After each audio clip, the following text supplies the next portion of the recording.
Good morning. It is time for continuing on to the next part of the which trial is this? There's something about the Kokoro. Clouded Kokoro. Yes, the adventure of the Clouded Kokoro. Trial part 2, yes please. We ended the last part very confused. We finally we said something. There was wait, let me go to the court record. There was new evidence about this book which belongs to these guys, the Gyarados. That's what we brought out there. We haven't said anything about it yet, but it exists. Also, I'm too big. There you go.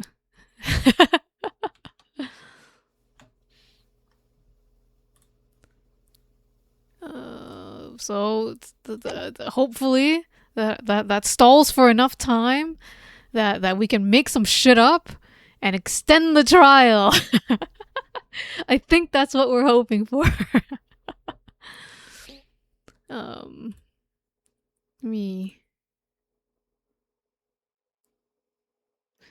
Yes. I have considered the defense counsel counsel's request for further summation examination of the jury. Oh, that's what we're doing. We're stalling for time with another summation examination. Because they all think they all produced guilty, okay? And I have determined that the court must uphold the defense's judicial rights to this procedure. So, counsel, you will now proceed with your second summation examination. Oh my god. I presume the jury is ready, Mr. Foreman? We are, my lord. Very good. In that case, I must ask each of you now to state clearly and concisely for the court the grounds in which you found the defendant guilty of his crime. Or this crime, anyway. I shouldn't say his crime because it's not his crime yet. Until he's guilty. The jurors' contentions. The accused left behind evidence in the scene, didn't he? Those 3 books of his.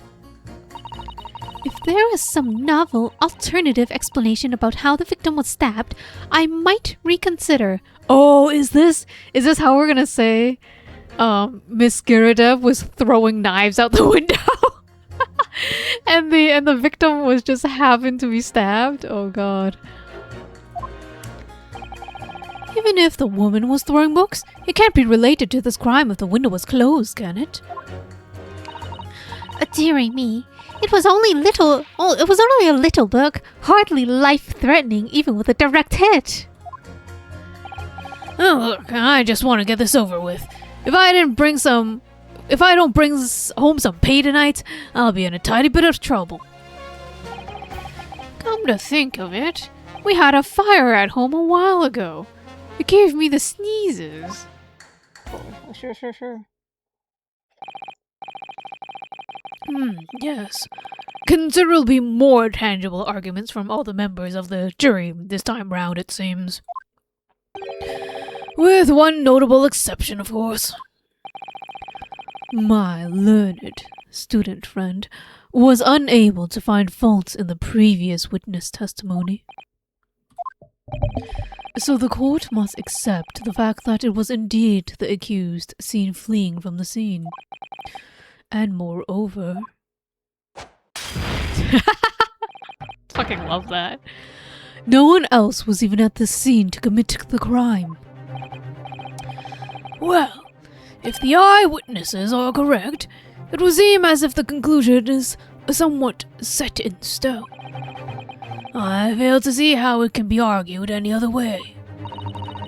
That means, I'm afraid, that during this summation examination, It's essential that you establish some other tangible explanation for the facts. But how? What would even constitute a tangible explanation here? Isn't it obvious? Who stabbed the woman and how? Those two details are all you need to provide. Simply give us a name and a method by which the attack was conducted. And there I was thinking this might be hard. But Mr. Naruhodo, you have to do it. Otherwise, this really will be where the trial ends. No pressure then. That's quite enough preamble. Proceed with the summation examination, please. I presume you are prepared, counsel? Oh, yes, my lord. Right. Junosuke, focus your mind.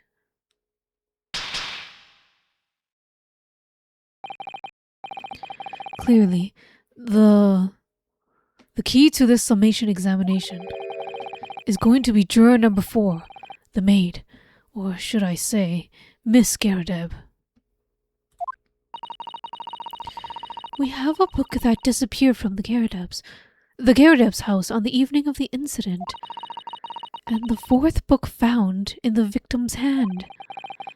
There must be a way to link the two.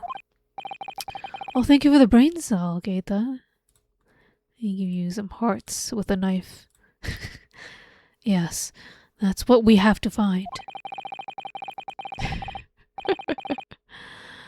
Using every technique I've learned in my short career so far, whatever it takes. Don't forget to keep an eye on Mrs. Garadeb and how she reacts, even to the things other people say.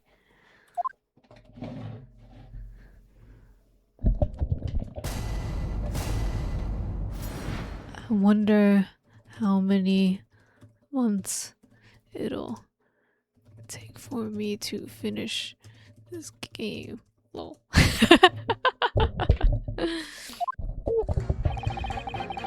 The accused left behind evidence at the scene, didn't he? Those 3 books of his. I'm just pressing everything. But as we know, there were 4 books, not 3. Well, what difference does it make? There's every possibility that the 4th book, in fact, belongs to the defendant's landlord. Yes, that's the part I have the problem with. Sorry? Well, at the point the woman was stabbed, this landlord fellow was at home, wasn't he? Enjoying a fiery scrap with his wife or something, you said? That's not exactly how I put it, no. Well, anyway, the point is, the fellow and his wife were somewhere else when it happened. I think that's what you call a strong alibi. So, it couldn't have been the landlord who did it, which only leaves the Nipponese fellow. Honestly, I can't see what all this palaver is about. It's a done deal, isn't it? Palaver. Define palaver. Merriam-Webster. A long parley, usually between persons of different cultures or levels of sophistication. Or it's basically a discussion. I see. But idle talk, misleading, or beguiling speech. Yeah. Either of those is fine. It's all. Yep, palavers. I understand. I know now. I suppose it is, since I've nothing witty left to say. If there was some novel alternative explanation about how the victim was stabbed, I might reconsider. We're gonna have to pit her against the juror number 4, the Garadeb probably. Because they're like, yes, we do have an explanation. So, you might be willing to change your decision, you mean? Oh my, such a delight on your face, but I'm afraid I shan't be swayed by emotion. Despite what you think of me, I'm a very modern, metropolitan, and rational woman. That's great. If one reads the morning papers, it's all forgotten by tea time, isn't it? so why read them in the first place? Wait, what? Wait, huh? You see? Modern, metropolitan, and rational thinking. What did you say?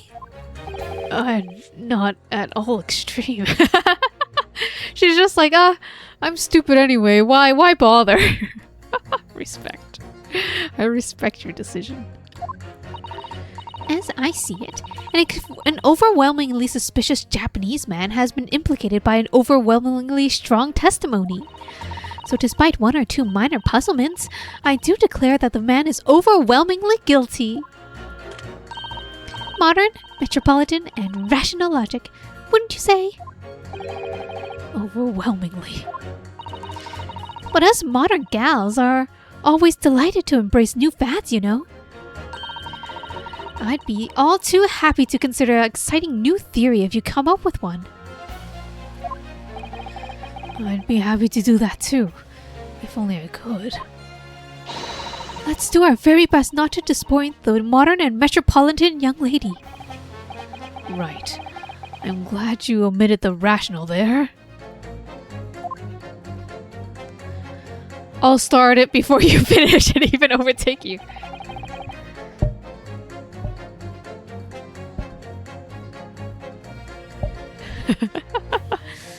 Even if the woman was throwing books, it can't be related to this crime if the window was closed, can it?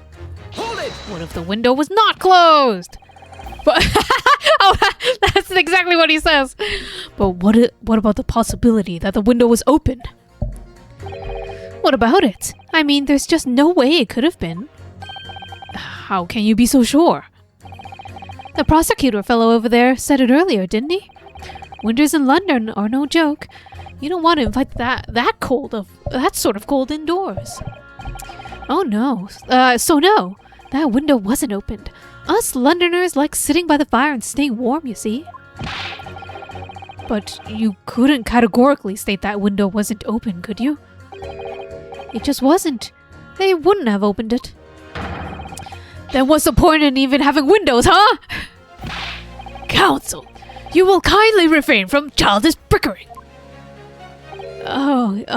Sorry. Somehow, I need to show that there's an undeniable possibility that the window was open. Because this young man isn't going to budge otherwise. But dearie me, it was only a little book. Hardly life-threatening, even with a direct hit. Whoops, that's not what I meant. I said press!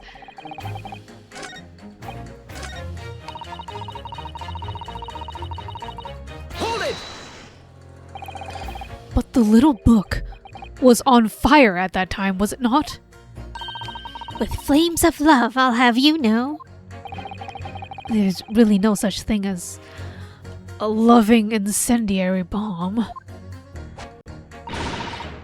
Well, he brought it upon himself. It's playing with fire to portray a fiery love. Isn't it? Well, don't you agree?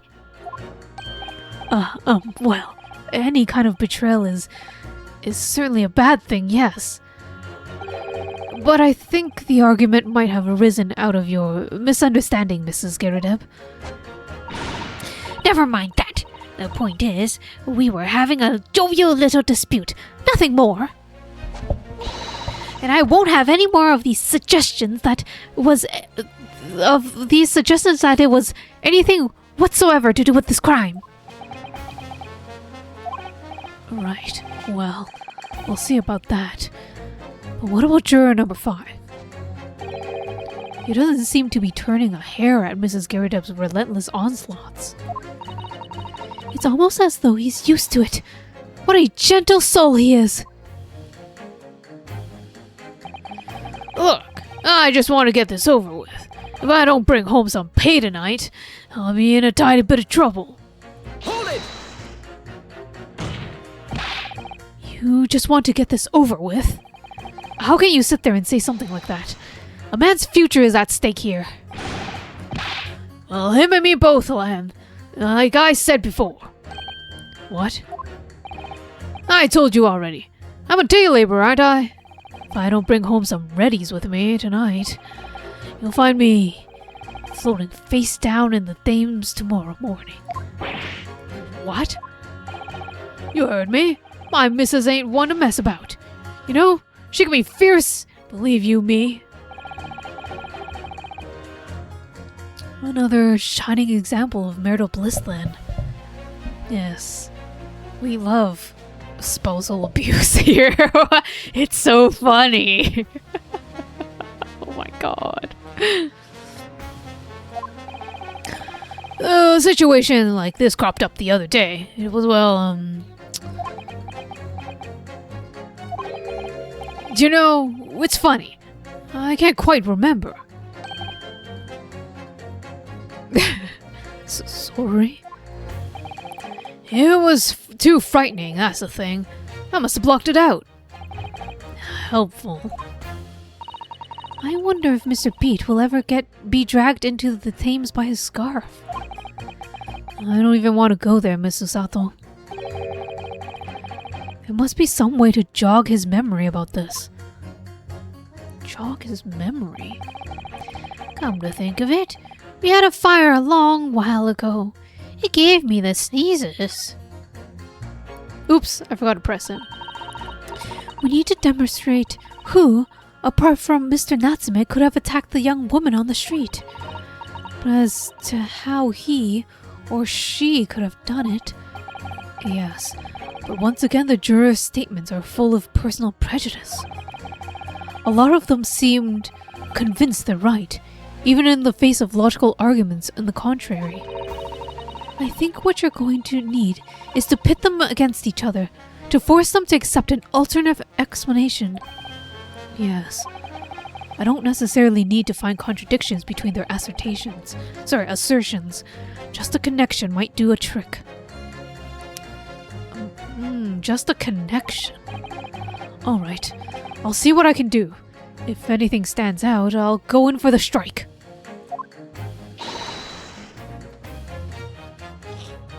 That's the spirit.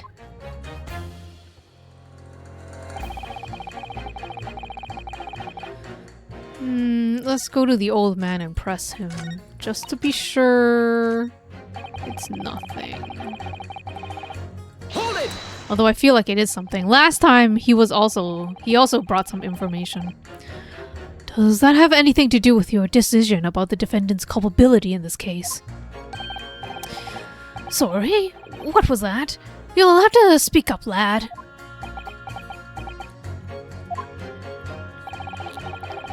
Could you tell us more about the fire?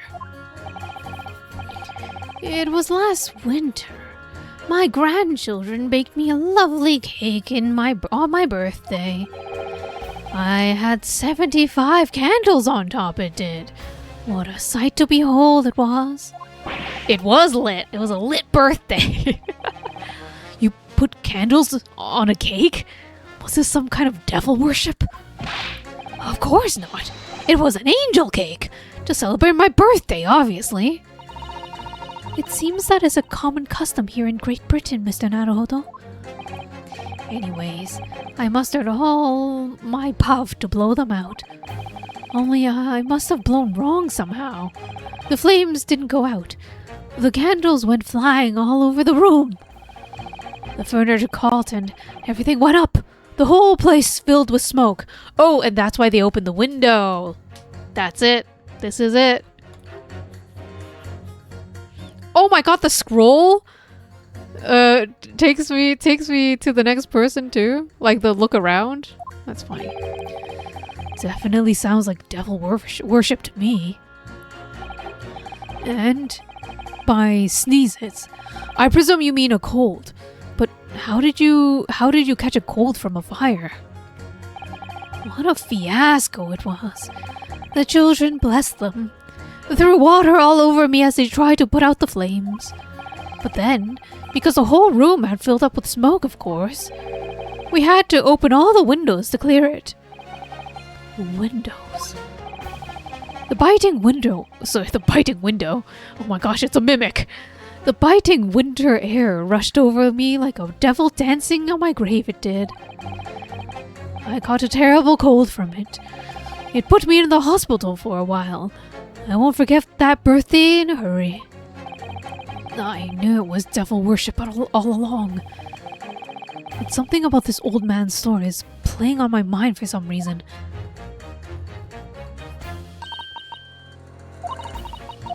Oh, we can't get it to add it to the thing. Next. Oh, yeah, here we go. You have to open windows to clear the smoke. That's when you get chills, you see. Hit that against him. Really, the window was closed, wasn't it? Yes.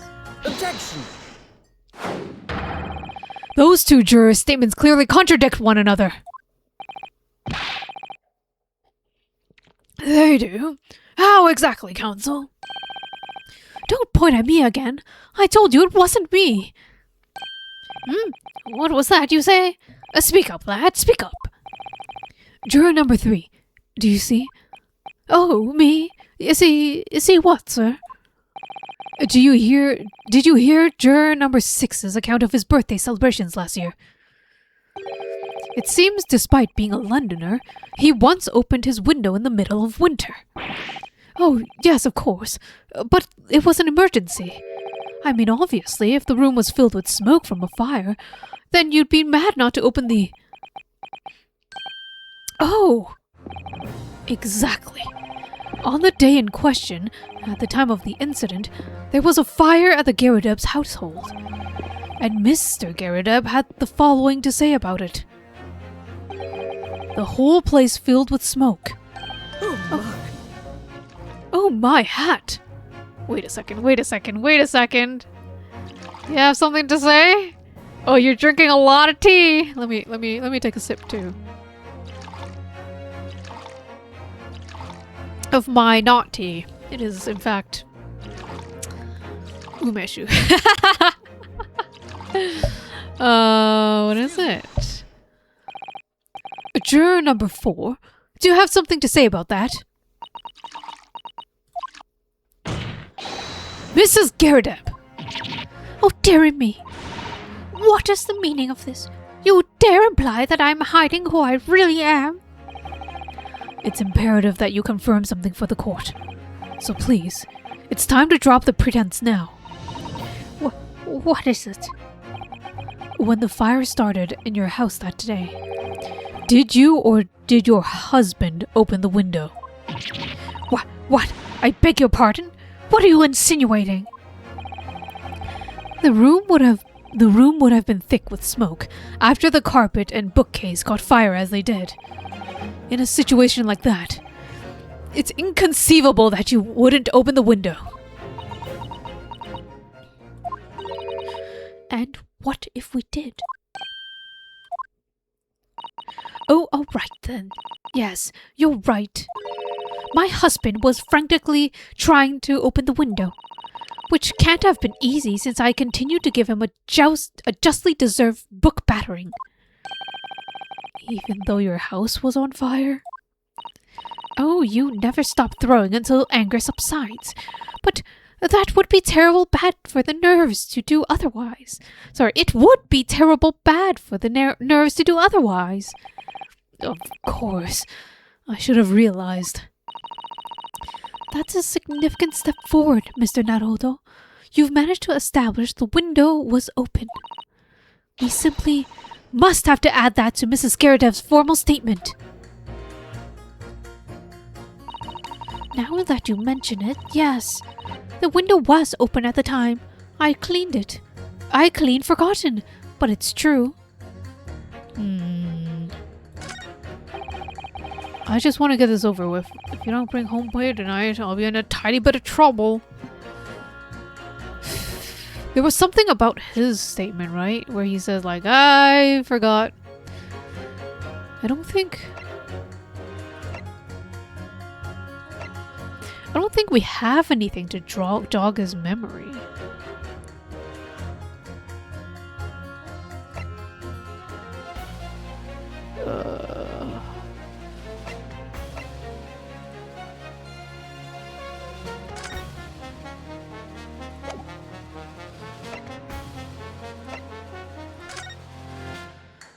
Well, young woman rendered unconscious following a stab wound in the back.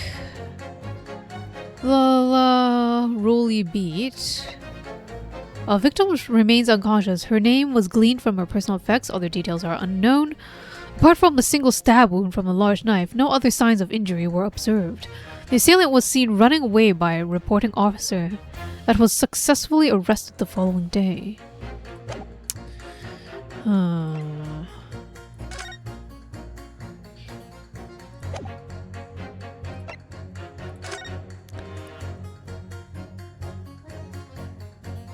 Can we present him the map and he can look at it?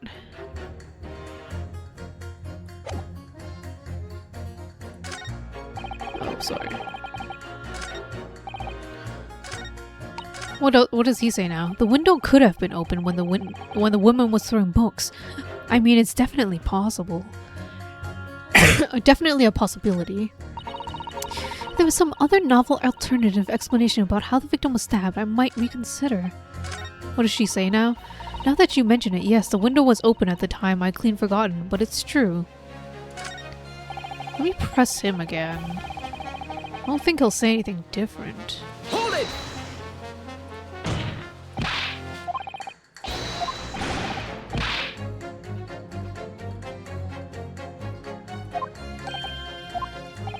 I told you already, I'm a day laborer, aren't I? If I don't bring home some Reddies with me tonight, you'll find me floating in the Thames.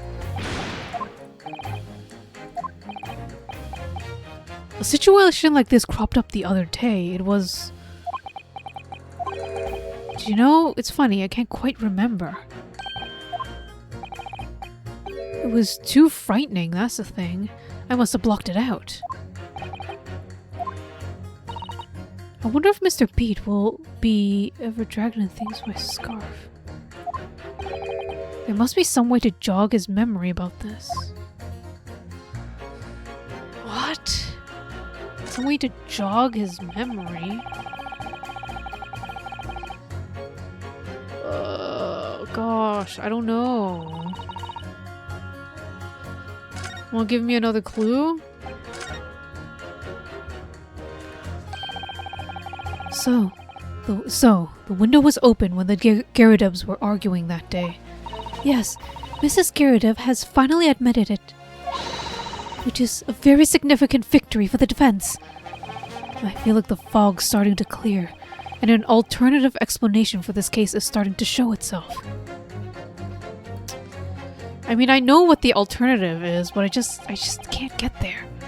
The accused left behind evidence at the scene, didn't he? Those 3 books of his. I didn't get anywhere with him.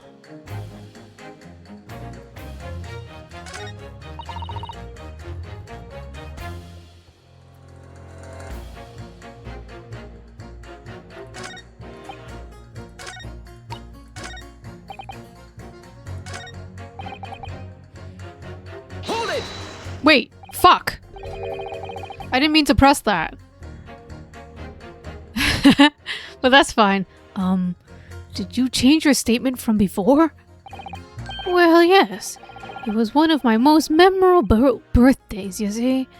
I couldn't let it go unremembered. I'm sure the defendant will be delighted that you're using this trial to explore your past. And how is that memory related to this case exactly? Sorry? What's that? You'll have to speak up, I'm afraid. Never mind. He's as deaf as a post when he wants to be. But actually, this old man's anecdote might just prove the alternative explanation I need to make my point to some other jurors. We use unlit candles on my birthday this year. It's safer that way. Also, you can reuse them, so it's great money saver too.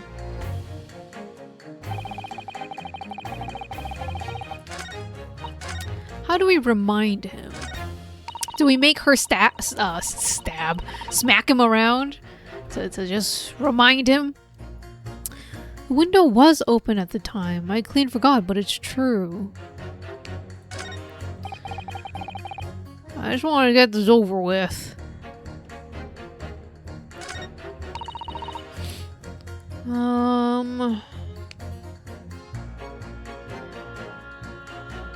Maybe I'll press again.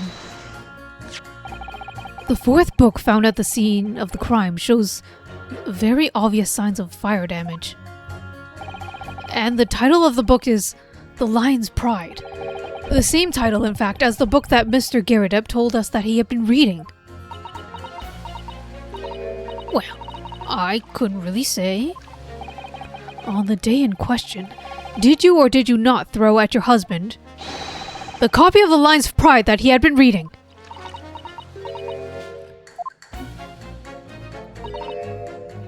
I did. It was the first thing I could lay my hands on, so I hurled it straight at him. And now you come to mention it, yes. He was rather enjoying reading it, you're right. Why did you not reveal this information to the court from the outset? Because I couldn't, you insolent little man. I don't remember. Sorry, I didn't remember. Did that smack work? No. Smack him more. At times like that, you have to pick and throw whatever you can lay your hands on, as you well know. And I really don't. I barely noticed I was throwing a book, much less the title of it. Ah, there you go, yes! Finally! He's like, wait, why is he? Why is he? He's posing like a strong man. Show off your arms. Pursue. Excuse me. What is it, juror number 5? You know something?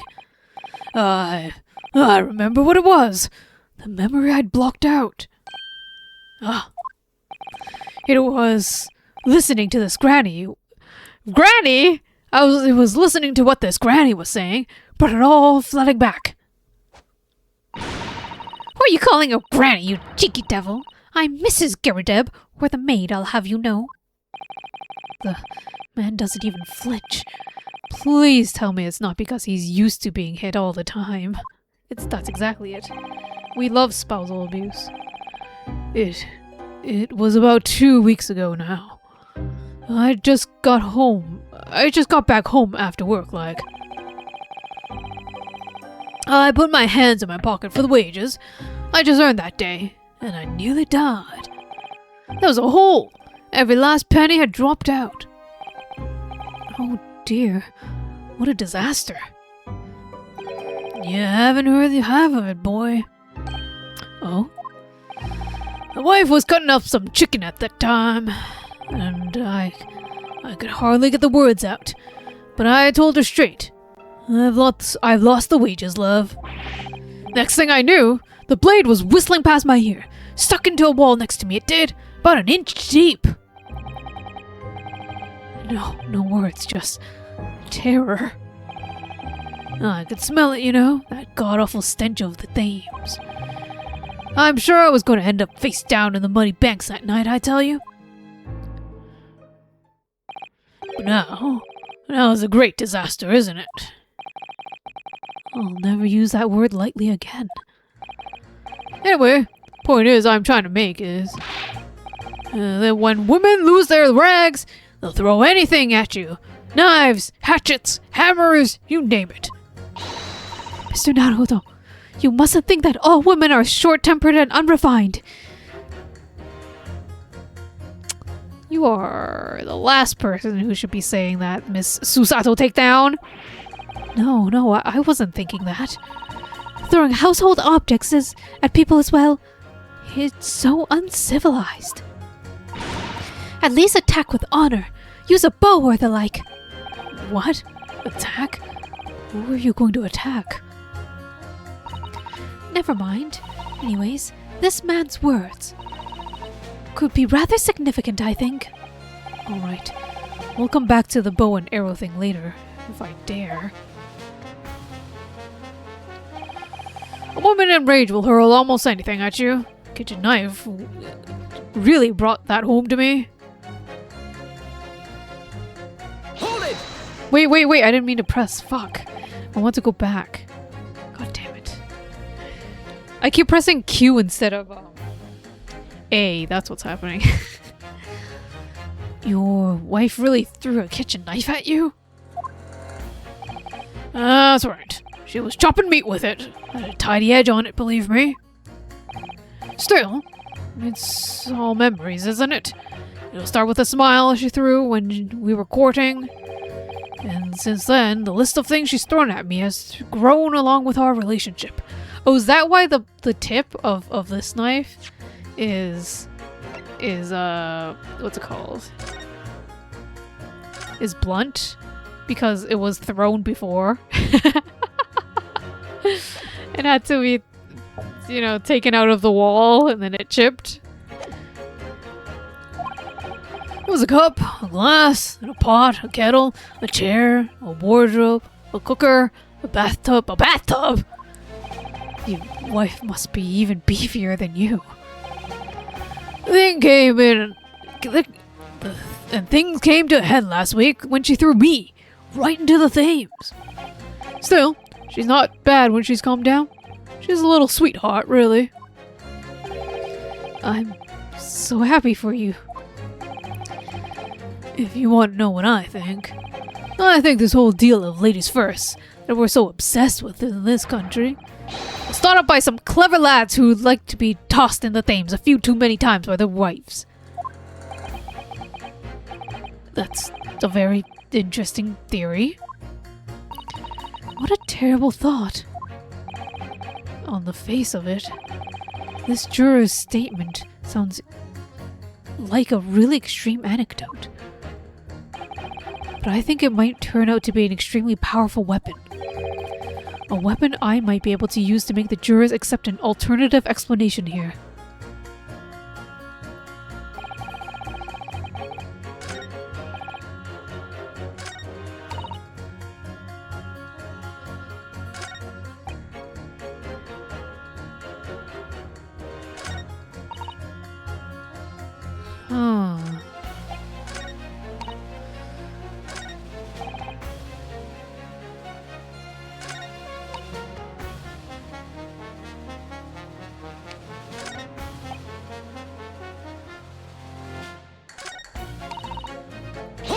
Let me press her. No, I've already pressed her before.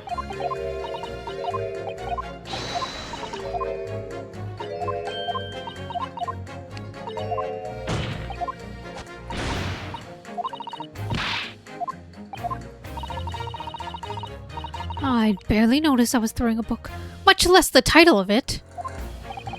Right. Totally understandable. I mean, you can't waste time deciding what to use next, can you? When you feel the way I did, you don't really care what it is. You just want to smash it into his face. You see where violence can lead, Miss Susato? I'm disheartened to think you might believe me capable of such behavior. Anyway, I have a feeling I might have noticed someone reacting a little strangely to Mrs. Garrideb's remark just now. Perhaps I missed something while I was preoccupied.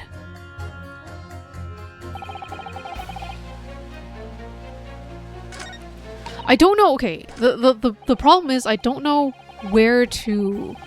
who to pit against. I might do 5 and 4. Just to see, like, did you happen to throw a knife? But it could also be 5 and straight to like 2, right? How the victim is stabbed. It might just be her.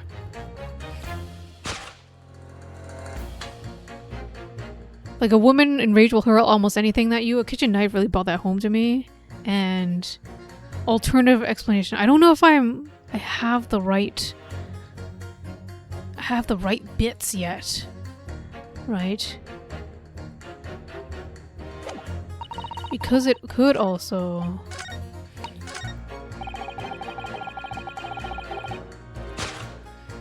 be like these two first and then to her. When it was open at the time, I clean forgotten, but it's true. Because the statement is not right. It doesn't match. I want to say her. If there is some novel alternative explanation about how the victim stabbed, I might reconsider. And then a woman in rage will hurl almost anything at you. The kitchen knife really brought that home to me. I basically want to imply a knife was hurled out the window.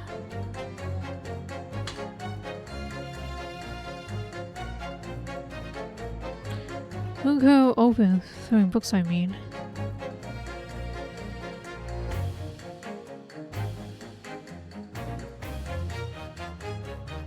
Or do I want to confirm that the window was open?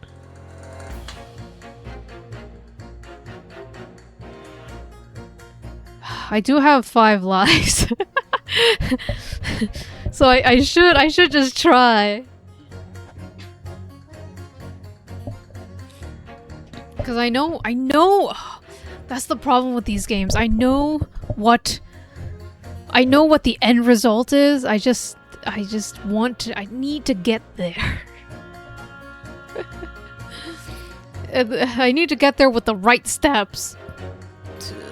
I'll try this. Objection!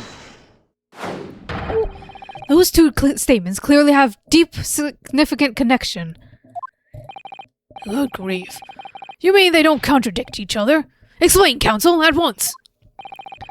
Juror number 2, do you think perhaps that this could be one such novel alternative? Oh my, whatever do you mean? An alternative explanation as to how the victim was stabbed in the back. What are you talking about? We've demonstrated that the 4th book, The Lion's Pride, was found at the scene of the crime. Originated in Mr. Garrideb's room on the top floor of his house. Therefore, it's equally possible that some other object besides the book could have found its way from the Garrideb household to the street below. Eh? What's that now? After all, Mrs. Garrideb could have thrown any number of different objects at her husband. Isn't that right, juror number 4? What are you insinuating now, you little beanpole? I'm beginning to think that, ever since the true origins of this book came to light, perhaps she's had a feeling that this might be what happened. Now you listen there, you Western Gala. As a foreman of this jury, I demand a straight answer. You give us this yarn about some other object making its way out of the house, but what? What is it? Oh, now we present the knife!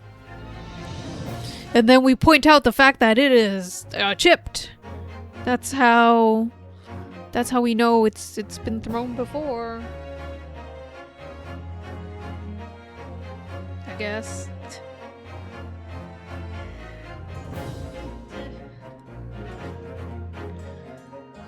Let me grab a cough drop.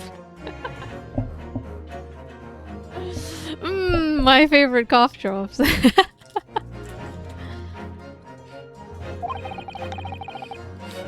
I'm really taking a big gamble here. That was a bold accusation to make, but I haven't any real evidence to back it up. But I'm certain that, at the very least, this warrants further investigation. Alright, Mr. Foreman, I'll try to explain the defense's theory. The other object that's found its way...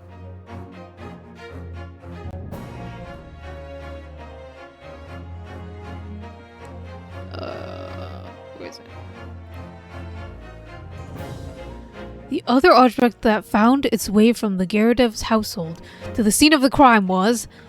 a knife! Take that! Take that. Juror number 4, Mrs. Garrideb. What? What now? I must apologize in advance for this. But I need you to confirm something else for the court. This knife. Have you ever seen this knife before? Huh? Lord Counsel, what on earth are you doing? That's the weapon that's lodged in— Why did you have to say that? That's the weapon that was lodged into the victim's back, man.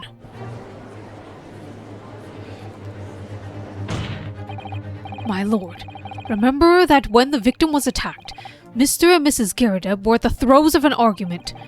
Mrs. Garrideb was hurling anything she could at her husband, who had been backed up against the window that has been opened to clear the smoke, and through which a book sailed to land at the crime scene. You can't seriously believe that. The book was found in the victim's grasp. Are you saying that it flew out the window and across the street to land neatly into her hand? Oh, even my missus has got aim like that. Yes, I admit there are many details which we don't yet understand. But that's the point. That's precisely why. We must not allow this trial to end. Not right now. Oh my. Ah. Mrs. Garrideb, your answer please. Have you seen this knife before or not?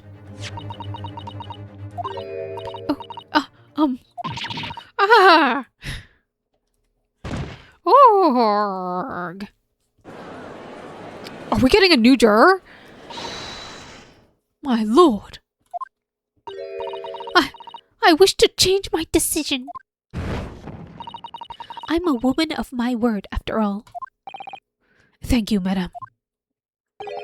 Yes, I agree. I certainly didn't see this coming, but I just don't think it would be right for this trial to come to an end, now with so many unanswered questions. Screen shake there's in this cave.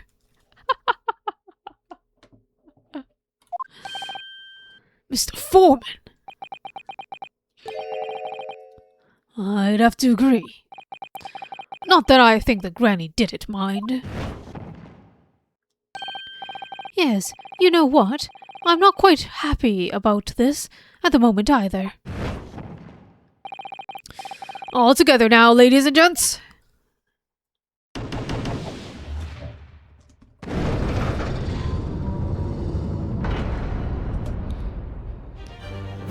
You know what, Keitha? I didn't actually notice how much screen shake there was until you mentioned it. Now I will not unsee it.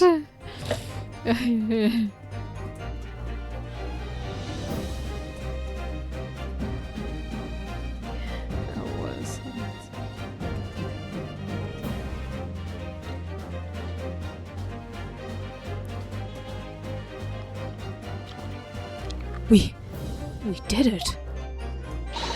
Oh, congratulations, Mr. Naruhodo. So, as a result of the defense's summation examination, a number of the jurors' leanings have changed. 2 jurors called guilty against 4 now calling incident.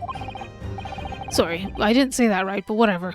Accordingly, the opinion of this court is divided. And this trial will continue.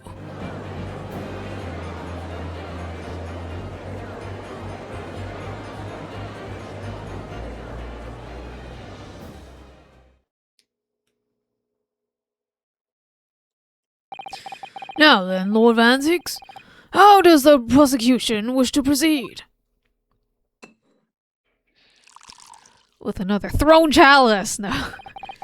This trial is rapidly descending into a farce. Throw it, throw it, throw it. Like a corked wine. The first few sips are bitter enough. Yeah! Good morning, Cishra. That throne chalice was for you. But what follows is so repugnant. It's good for nothing save the gutter. If I may, Lord Van Zix, the defense has put forward a credible alternate explanation for what happened. Credible. Is that what you considered? Is that your considered opinion, Mr. Foreman? The defense's argument is a joke, to which I barely know how to respond.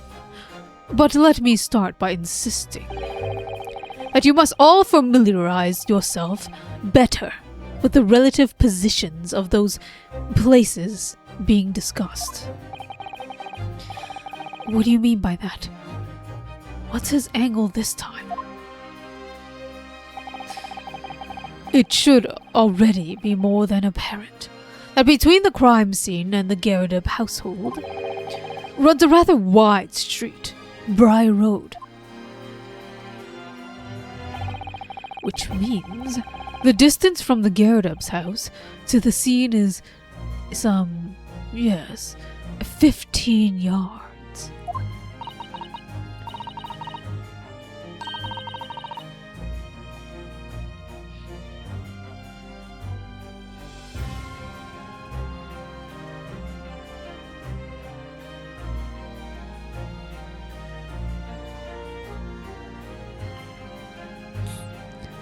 Let me see. 15 yards. That's around 14 meters. 14 meters? Oh, that's a little farther than I'd imagined. Yes. As you ladies and gentlemen of the jury rightly noted, as having portentous significance, sure, the fourth book was found in the victim's clutches. If your PC vibrates is an issue, maybe they'll make it a feature in the future.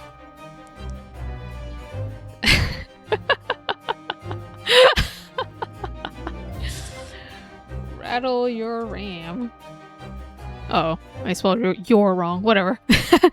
In other words, the smoldering book, wantonly hurled by the lady of the house, traveling some 15 yards, to land on the opposite side of the road, neatly between the collapsed victim's fingers and thumb.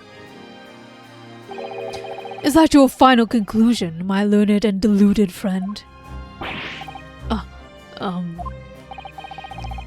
Did the jackknife follow a near identical trajectory to plunge into the middle of the victim's back? Well, what happened is that the book was thrown on the floor. The victim went to go grab the book, and then the knife followed that trajectory, yes. That's what I'm saying, Mr. Van Zeeks. Stop pointing at me! This fantasy is somewhat stretching the notion of having a bad day for the victim, I think. Even those pathetic serialized detective stories have more believable plots.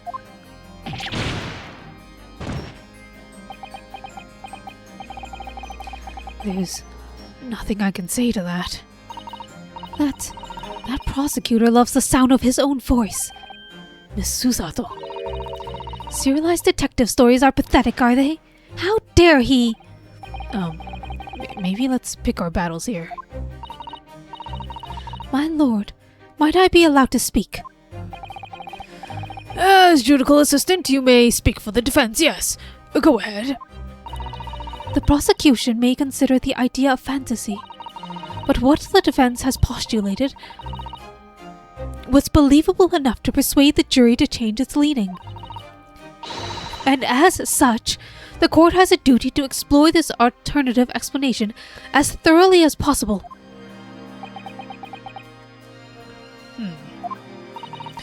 To that end,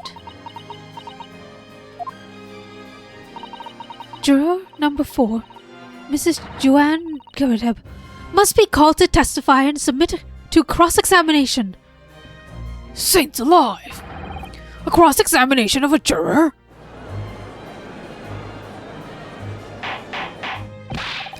Order! Well, this is highly irregular. It is unprecedented for the member of a jury to be summoned to the witness stand. Objection! Oh my god, yeah! The whole bottle! And unnecessary. Lord Van Zeeks. Oh. There are already witnesses on the stand whose testimony the defense may further cross-examine. If my learned friend's farcical theories has any truth to it, then both a burning book and a jackknife must have been flown through the sky before the couple's eyes. And we must assume that they will be able to testify accordingly. What do you say? What say you, witness?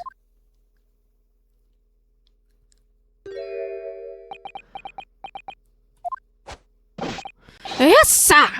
Constable Rolly Beat reporting for duty, sir.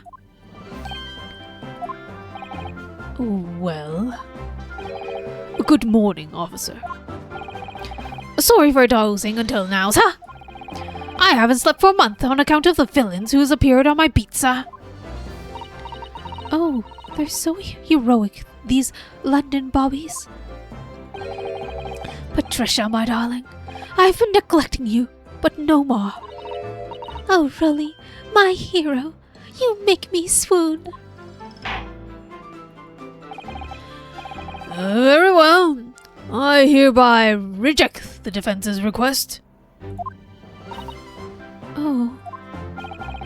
And order the witnesses on the stand to testify again. State forthwith before the court any details pertaining the defense's alternative explanation of events. Yes, sir.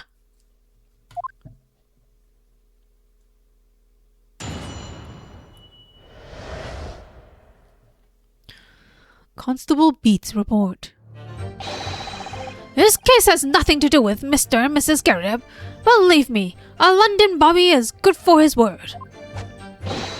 You see, sir, the windows on the top floor of the Garrett are top-hinged casements. Top-hinged casements. Obviously, if there was anything thrown out of the window, we would have seen it. I did leave the scene to go fetch help, but my trusty Rolly here was there to make sure nothing was disturbed. I didn't take my eyes off the crime scene for a moment, sir. Nothing strange to report from that front, sir. Do we actually believe he didn't fall asleep? Well, this is quite startling. Top-hinged casement windows. That detail was not in the police report, Constable.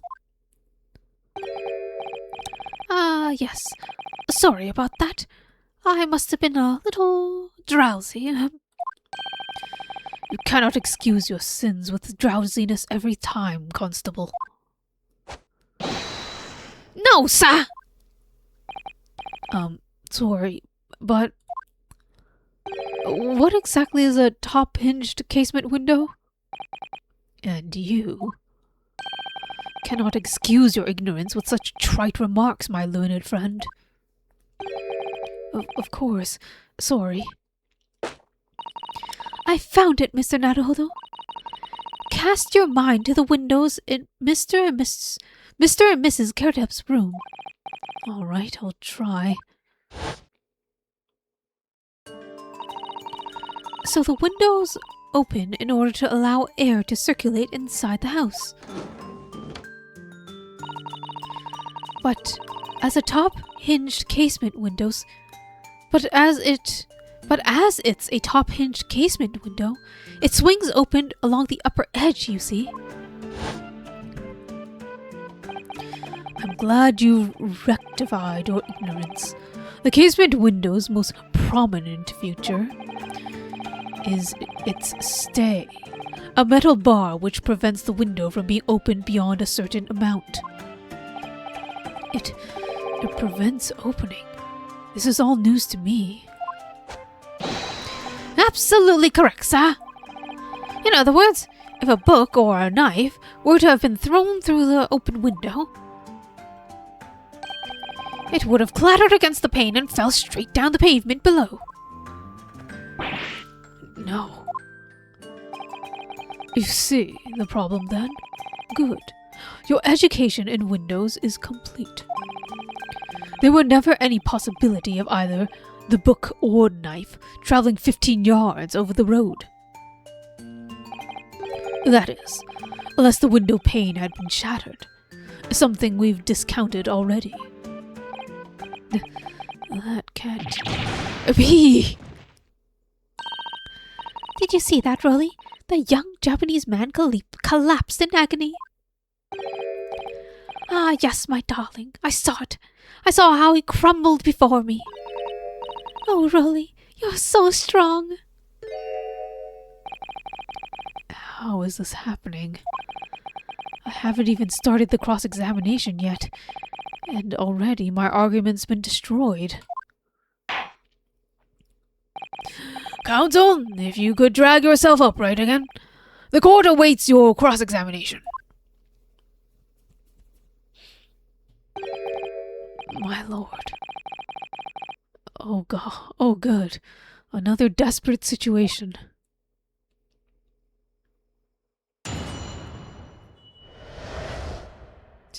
His blinks are so slow. Well, it's falling asleep, but blinks. This case has nothing to do with Mr. and Mrs. Gerda, believe me. A London Bobby is good for his word. I'll just press everything again. Oh, fuck. I didn't press it properly.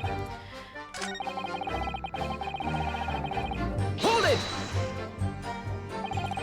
How can you say that for certain?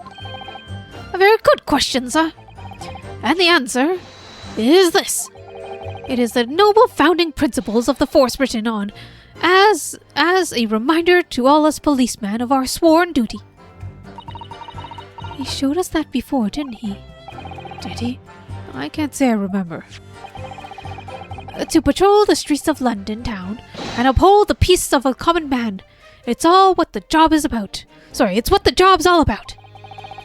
And that's why I can stand there today beside my long-suffering wife. My long-suffering wife? And tell you a Bobby's good for his word. While rubbing my tired eyes, admittedly. Sir! Oh, really? You're so manly.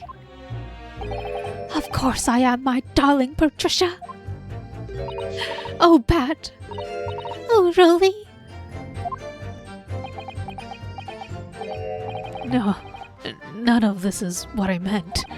I meant, how can you say for certain that this case has nothing to do with Mr. and Mrs. Gerdab? Ah, I see, sir. You should have said it so earlier, sir.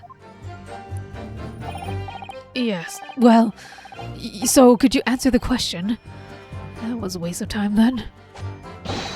Absolutely, sir. I will answer to the fullest of my ability, sir. There's a surprising reason why Mr. and Mrs. Gerdab's domestic dispute can't be related to this case. But before I get to that, sir, just one thing. Yes? I'd very much like you and your countrymen to understand the great British institution of a Scotland Yard.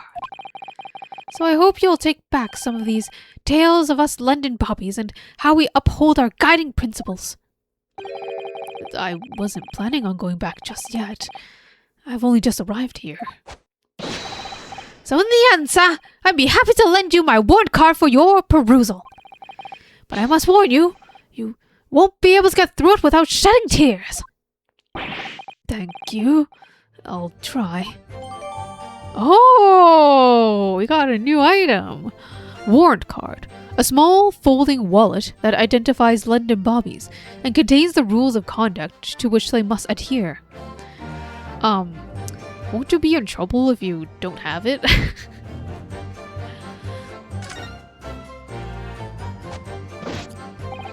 You see, sir, the windows to the top floor of the Gerdab house were top-hinged casements. Oops. I didn't mean to go back, please. Let me...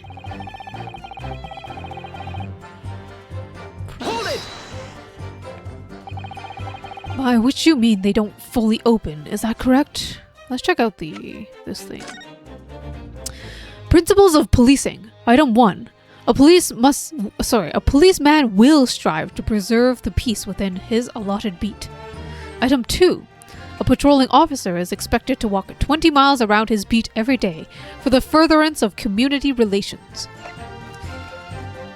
Metropolitan Police Regulations. Item 1. Any crimes fall under the jurisdiction of the beat in which they are discovered. Item 2. When a crime is discovered on his beat, a policeman must assist with initial investigations and help detectives. Wait a second. Is it going to be one side of the street is part of his problem and the other side of the street is not? Because I believe Mr. Rolly Beat is supposedly the reporting officer is Rolly Beat, right? Pavement of Briar Road East Side. But the thing is... No. Oh, it's because he wasn't on duty. That's why he had to go find someone? But then why would the reporting officer be Rolly Beat? The reporting officer should not have been him if he was not supposedly working, right? And he had to like, not take away. He had to tell his wife to go get a different officer because he was technically not on duty is what he's saying. And he also said it was not, did he say it was not in his section or something? It is not on his beat? But why would the reporting officer be Rolly Beat if that is the case? Okay, let's press everything until we get stuff.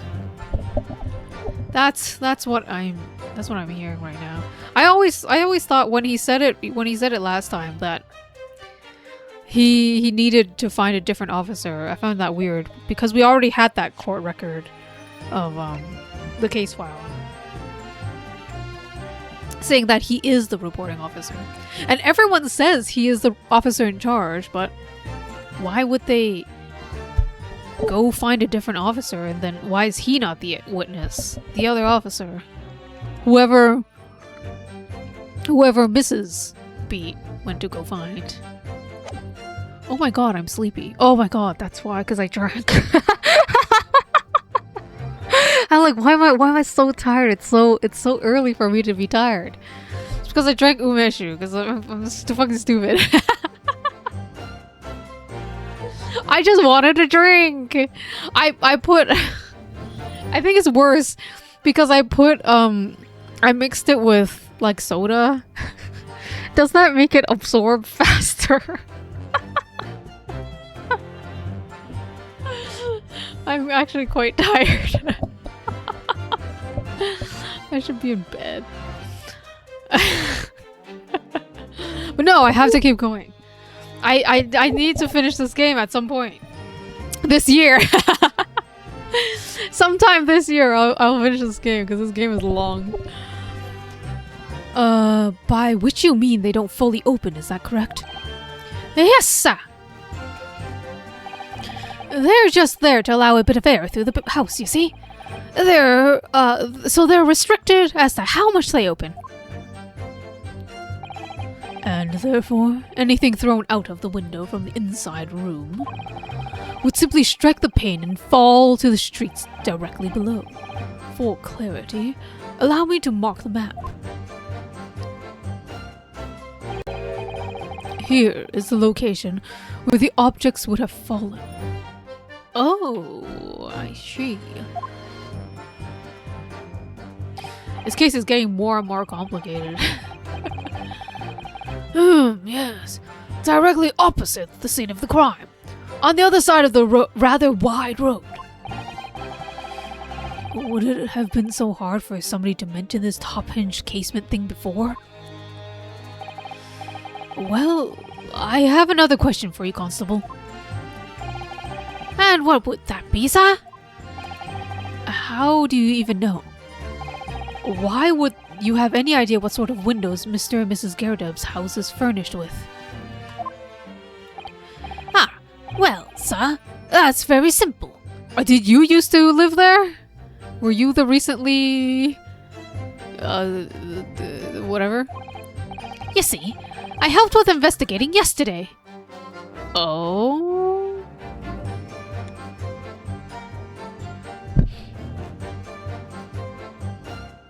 Oh, I love their little portraits. Wait, I want to see everybody's little portraits. The new people. Well, there's Olive Green. Rolly Beats' little portrait and Patricia Beats. Oh, she's... What an adorable couple.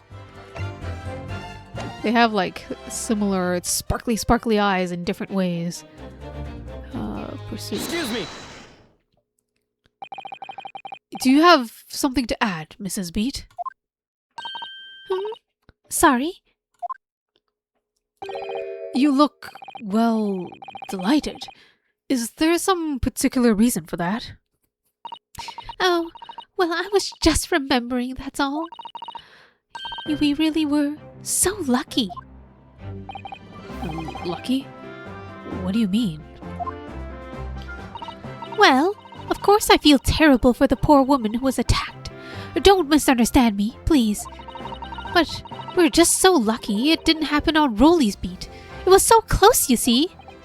Oh, I hadn't realized. Oh, here it is. Oh, yes, the street, Briar Road. That's the boundary between Rolly's beat and the next one. Isn't that right, my love?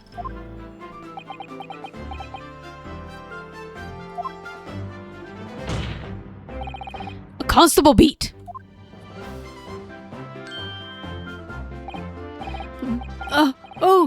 Yes, that's right. That's the reason I was helping out with the interviewing of the occupants of Gyarados' household yesterday. Their house is on my beat, you see? Sir? That's really cutting it close then. Constable, I wonder if you could clarify something.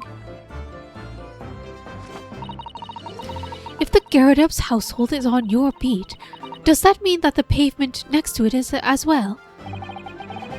Outside Mr. Gyarados' house? Yes, ma'am. The pavement on the side of this road is part of my beat. I see. I was unaware of that. Just think, if the woman had been attacked just on the other side of Briar Road, we would never have been able to go for a meal to celebrate our wedding anniversary. Oh, is that why she moved the body? But that's the life of the Bobby after all. Extraordinary people are Bobbies, tirelessly working for the benefit of all Londoners. Do you know what I think? I think it was the good Lord's way of rewarding my Rolly for all his hard work. Don't you think so, my darling? That must be it, Pat, my love. That must be it. I think perhaps we should make sure we have the information officially on record. Leave it to me, Mr. Naruhodo. I'll take care of it immediately. Oh. The pavement where the victim was found lies just outside Constable Beat's beat, the border of which runs down the middle of Briar Road. Now it's my turn, I think. Let me check the record. Pavement east side Briar Road.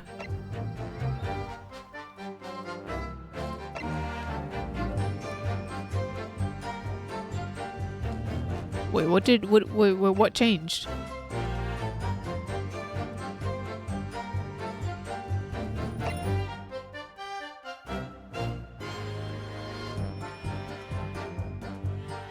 Oh, was it pavement of the Briar Road east side? Or no, it was just the description on the outside. Yeah, just the description. Lies just outside Constable Beat's beat, the border of which runs down the middle of Briar Road. Okay.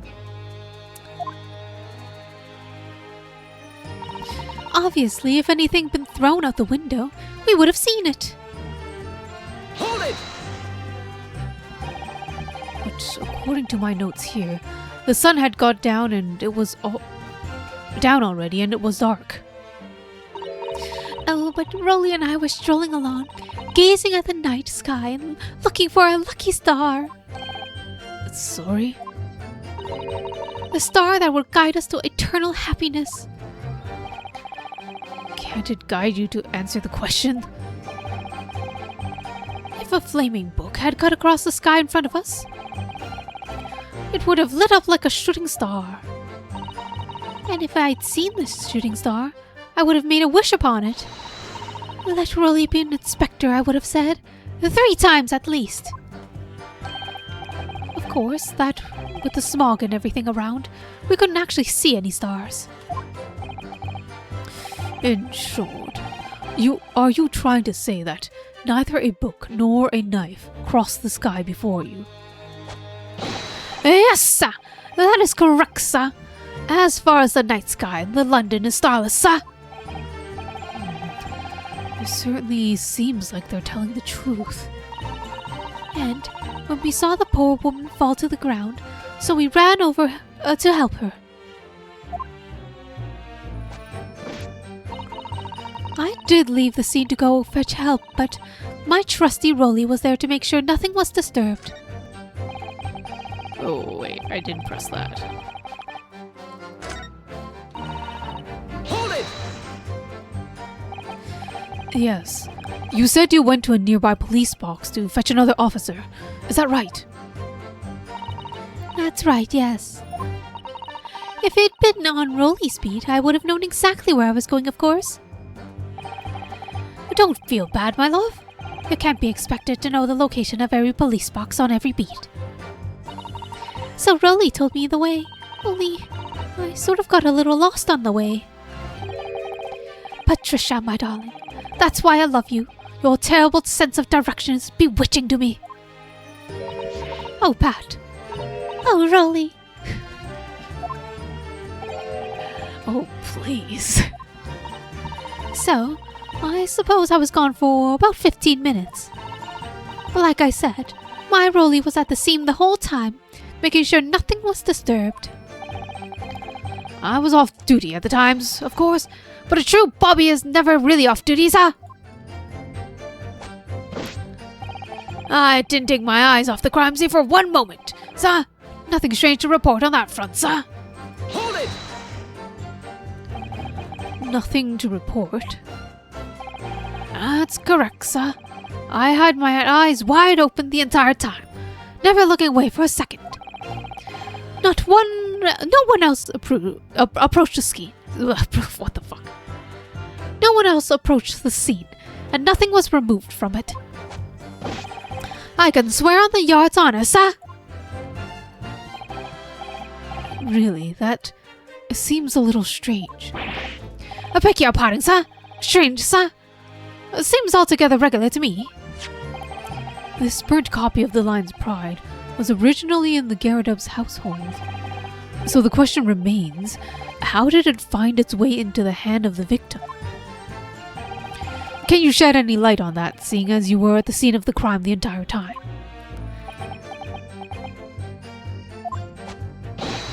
Aha! Could it be a different copy, sir? One that just happened to be burnt as well? Even if that were possible, why would the victim have been gripping the book like that in her hand? As we can see from this photographic print, she had a bag over her shoulder.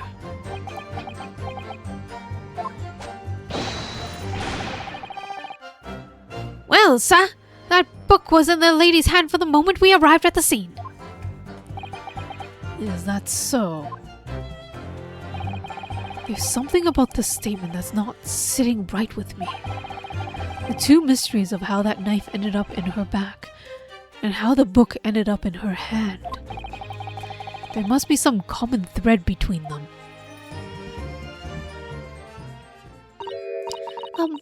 Can I ask you something? Please, Mr. Lorry, sir? Oh, yes, of course. What is it? You're doubting us, aren't you? I can tell. What? I wasn't really, what's she doing? Please, just because I'm a woman doesn't make me my testimony any less valuable. You might see me as a wife of a policeman, but I am a woman of my word, I am. I really don't remember suggesting that I doubted you. No excuses. I won't hear it. Sorry, I don't want to hear it. My voice will be heard. My lord, you'll let me speak, won't you? Yes, Mrs. Beat.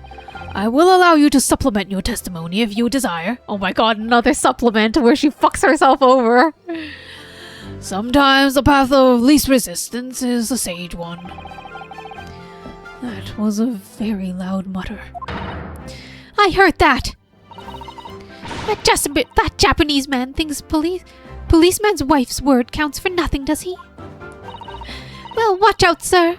I might let you get away with something like that, but my Rolly won't. Well, last time she didn't fuck herself over. She did actually remember every single book that was there. That's what we were saying. Well, we wanted to prove that she was... Well, no. Ah, whatever. Duly noted, Mrs. Beat. Please, I humbly ask you to continue. What could she possibly be about to say, I wonder? I know what I saw. Mine eyes never let me down. My sense of direction is a little off sometimes, though. Hold it! Mrs. Beat, nobody is questioning what you've told us. I didn't mean to press that. I saw it, I did. That evening I saw it clearly. That little Easter man with the whiskers and the funny curved back, slinking away from the scene. I know what I didn't see as well. I didn't see any flaming books or knives flying from the sky. All very clear. You also mentioned something about having a poor sense of direction. Oh, yes. Well, it's a little embarrassing, really. I'm always ended up in the wrong place when I've made arrangements with Rolly. He gets ever so cross. Excuse me. Constable Beat, is there a problem?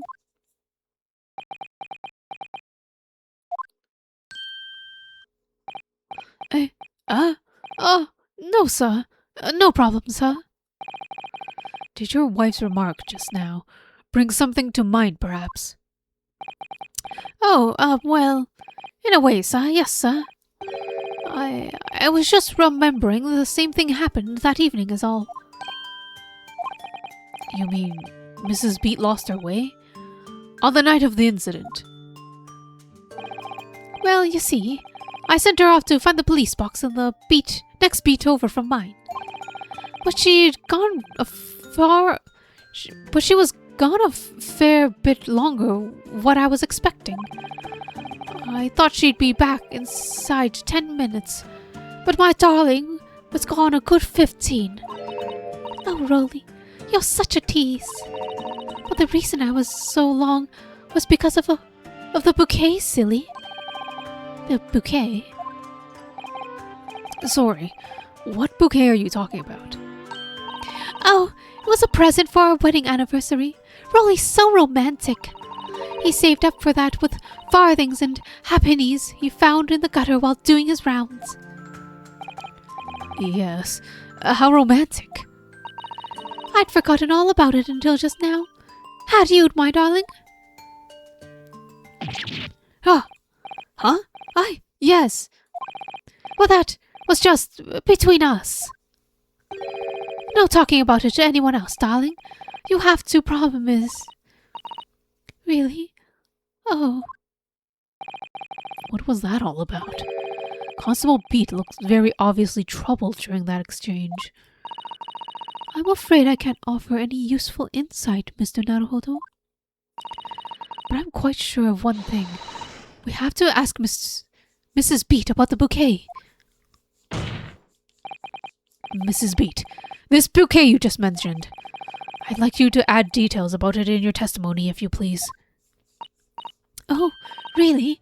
Yes, I'd love to.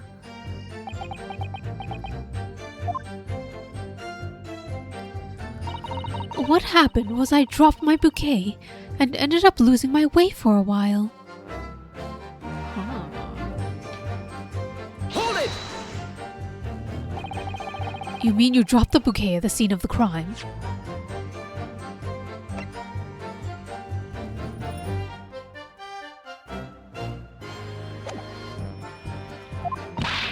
Yes, that's right. I was so upset. When we ran over and saw it was a woman with a knife on her back, I was so shocked. I dropped the bouquet Rolly gave me. There was a dark spot where the street lights weren't casting any light, so I didn't notice at first. Oh, because the streetlights were on the other side of the road. Oh. And then you went to the police box to report it to the policeman whose beat it was on. Yes, and I came back to the scene together with the other constable, you see. That's when I spotted my bouquet again. The funny thing is, when I went to pick it up, it was nowhere near the victim's body at all. In case you need reminding, Mrs. Beat, the victim is not deceased. I was all flustered for a moment before I heard a voice calling me from the other side of the road. Your husband, presumably. That's right. Silly me. I'd gone over to the wrong side of the street.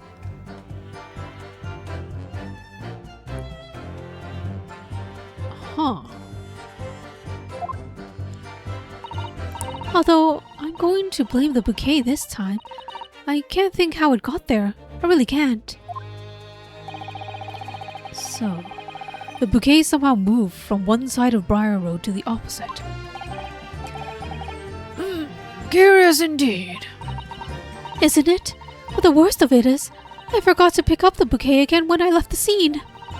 That beautiful rose Rolly bought me. With that change from the gutter he spent so long collecting. By bouquet, do you perhaps mean this solitary rose?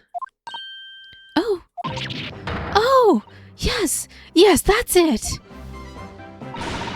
That bouquet Rolly bought for me for our anniversary, with the bits of change he'd found in the gutter. Maybe just call it a rose. Tell us, Lord Vanzix, where did you come by this flower?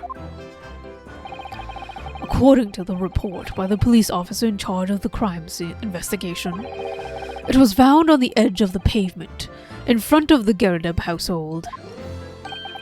In front of the Gerardeb house. Although it wasn't noticed until morning, as it lay where the street lamps cast no light.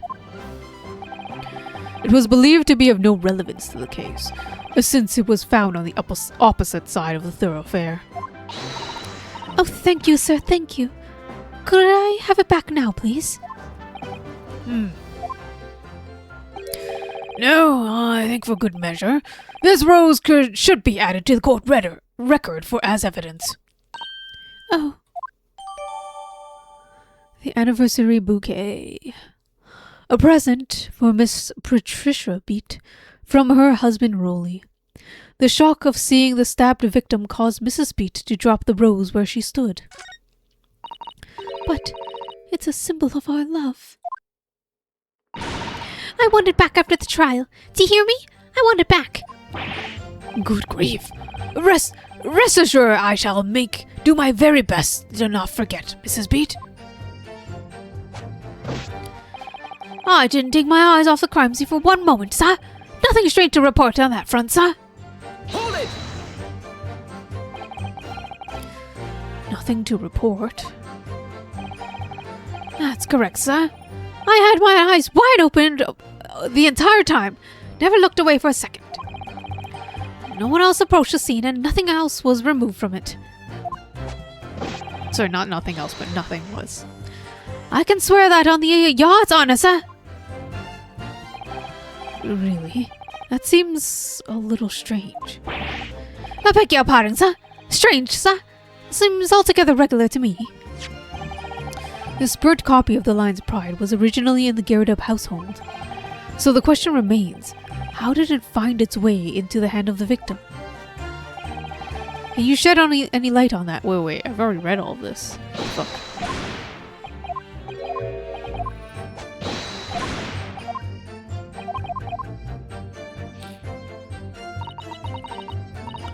Well, Mr. Naruto, what do you make of this? Wait, did I read this before? It let me fast. It meant me fast copy. What the fuck am I saying? It let me fast forward.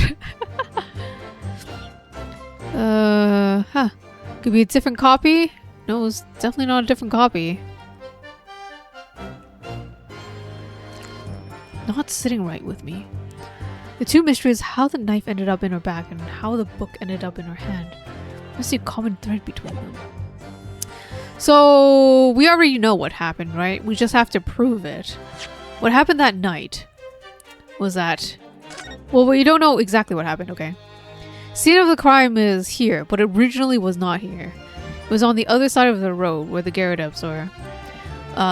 The book dropped. The victim looked down and maybe grabbed the book. A knife dropped right here.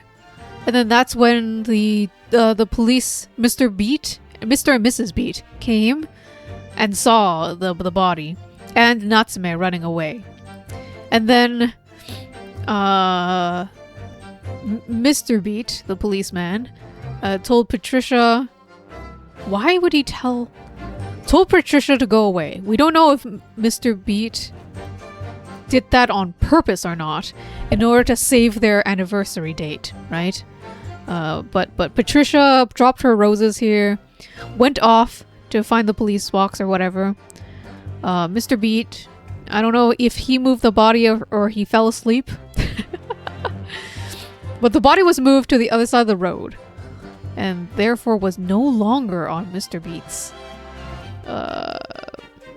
Mr. Rolly Beat's beat. And so therefore it was not his problem and he can go on his anniversary date. And then Patricia comes back and she wonders why is the bouquet on the other side? Oh no, I must have got turned around. And then that's how it happened. We just don't know. I just don't know who moved the body. It's right now it's looking like Mr. Beat is doing it. He looks innocent, but maybe he's actually manipulative. He really wanted to have his anniversary dinner with his wife. So he moved the body so that he can leave instead of being in charge of a murder on his day off.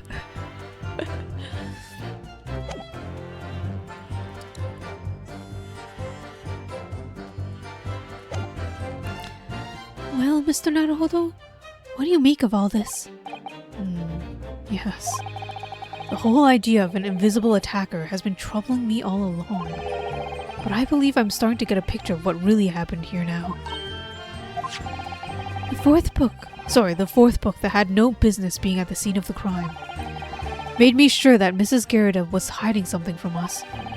But it's becoming increasingly clear that someone else has been hiding something from us as well. I think I may already be armed with everything I need to know to strike a decisive blow here. This time, it's going to expose the whole truth about this mysterious affair. Ah, so it was the policeman. To save their marriage! It has nothing to do with Mr. and Mrs. Gyarados, believe me. You see, sir, the windows at the top floor of the Gyarados house are top-hinged casements. Obviously, if anything's been thrown out of the window, we would have seen it. I did leave this scene to go fetch help. My trusty Rolly was there to make sure nothing was disturbed. What happened was I dropped my bouquet and ended up losing my way for a while. I didn't take my eyes off the crime scene for a moment, sir. Nothing strange to report from that front. Oops, I didn't mean to press that. I feel like I need to present things now.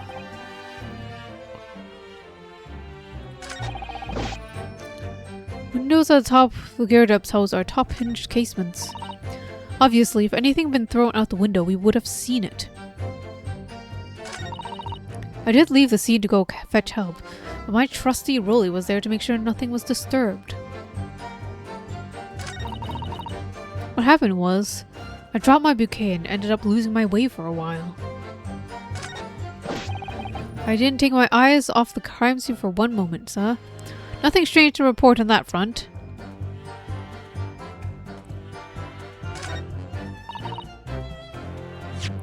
What do I have to say, though, to make everything right? We have the warrant card, and we have the bouquet.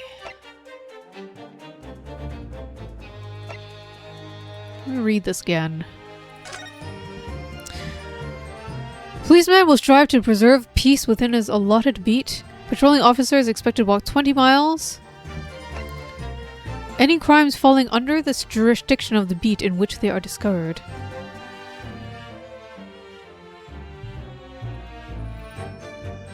Where crime is discovered on his beat, a policeman must assist with initial investigation and help detectives. This is probably, we have to present this somehow for a motive. We're not there yet. Oh! There's stuff to examine!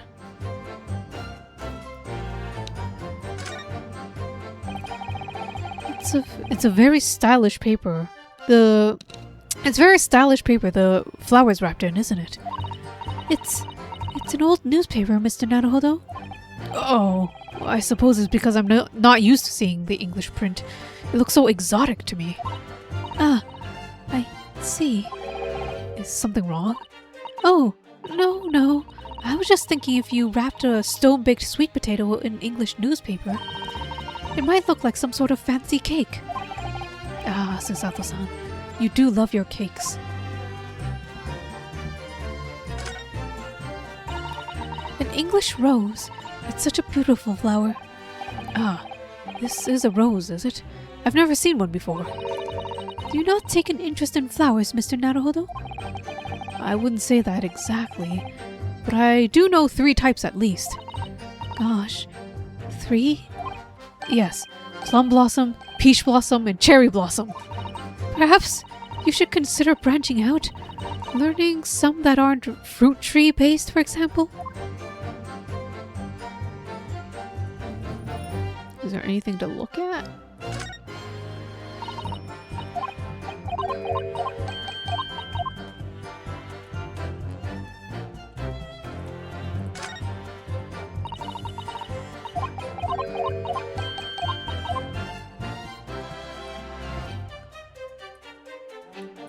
Oh, there's nothing important on this.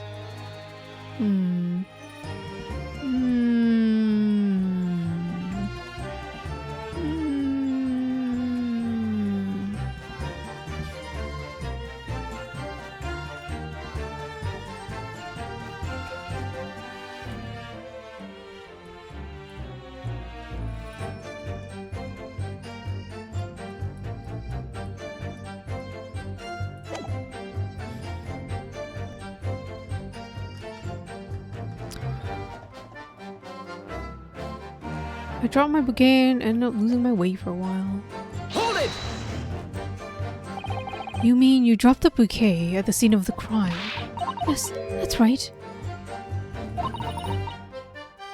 It was in a dark spot with no streetlights.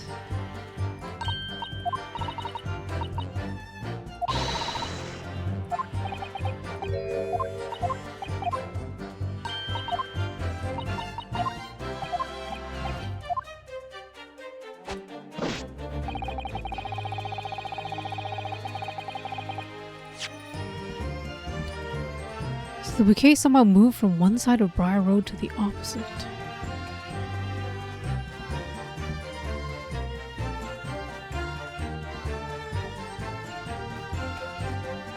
What do I have to present? Hold it! And what's so weird about his statement?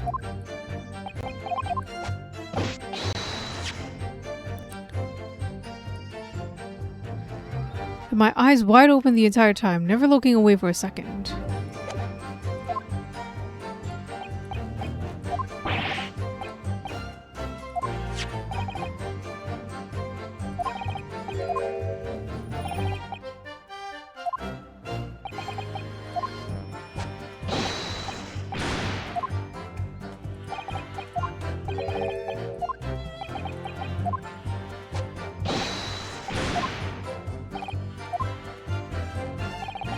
Something about this statement that isn't sitting right with me. What is not sitting right with you? Looks at the lady's hand from the moment we arrived at the scene. We were that... puzzle. It's someone been gripping a book like that hand. As we can see from the photograph, she had a bag over her shoulder. Why is she saying... Why is Runosuke noting anything about the bag? Even if that were possible, why would the victim have been gripping a book like that in her hand? As we can see from this photographic print, she had a bag over her shoulder. Good morning, Ikaru. I don't know what to do. Even if also, why would the victim have been gripping a book? I don't know what evidence I'm supposed to present. Something about this statement is not sitting right with me. Two mysteries of how the knife ended up in her back, and how that book ended up in her hand. There must be some common thread between them. Shit. Hikaru, how's Pal World? I think you should start sell out the defendant. I don't think he'd be worth anything, to be honest. Not to be mean to Mr. Natsume, but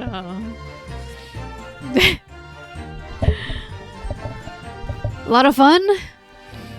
Have you been abusing your friends? Your animal companions, your pals? What do you make of this? Making pals or is it really consensual, huh? I don't know, man. I think once they get into the not branded Pokeball, they're enslaved. Psychologically.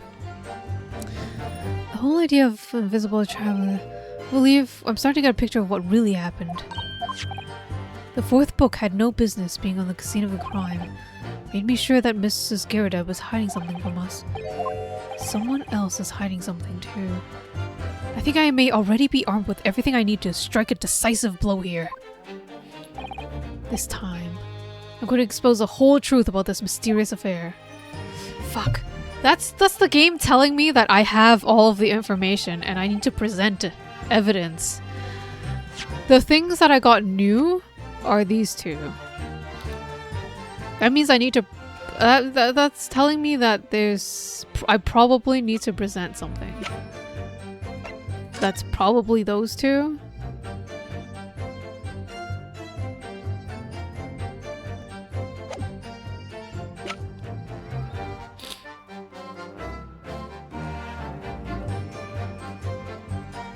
London Bobby is good for his word.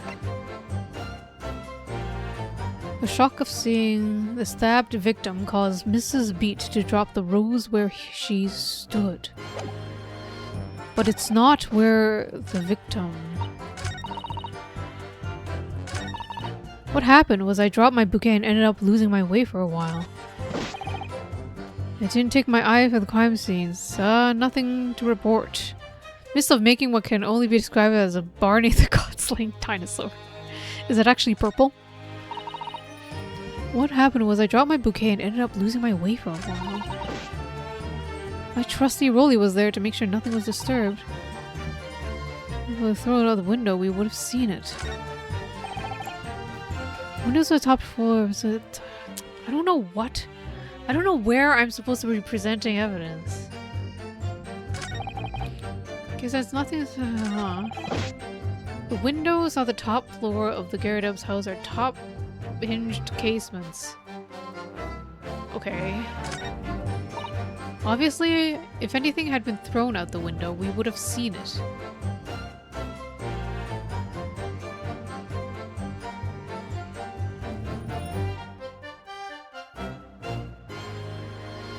Okay.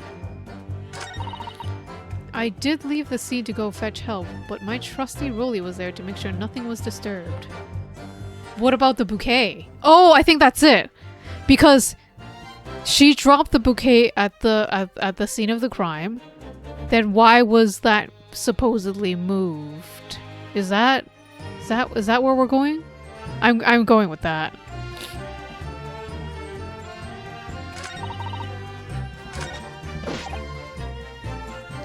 Or it's I didn't take my eye off the crime scene for a moment. Nothing strange to report in that front. I think this is where I present the bouquet, which proves that something happened at the crime scene because this bouquet moved from its spot. I think.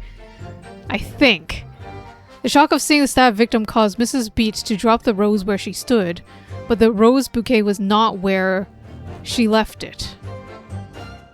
Sadly, he's blue. Shit!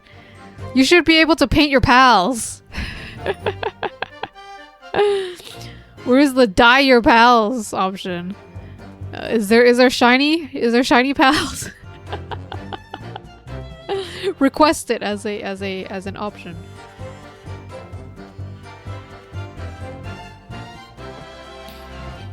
Okay, I think that's where we're going with this. If not, I lose a life.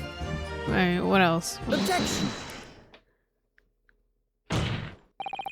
You claim, Constable Beat, there was nothing to report in the 15 or so minutes you were guarding the scene.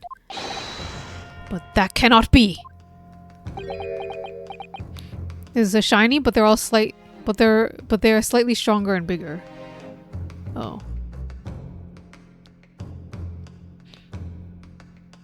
Maybe, you know, since it's a PZ game, maybe in the future they'll update with dyeable options for your companions.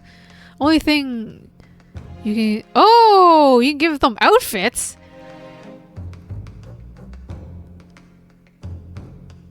It'd be kind of adorable to give a dinosaur a vest or something. What about the not illegal Pokemon mod? I don't understand why you're talking about Pokemon. These Pal World has nothing to do with Pokemon. They didn't have a gigantic loss. Wait, I don't think they had a lawsuit exactly. I think they just had like Nintendo tried to trademark something or the other. Did they try to sue? I don't know.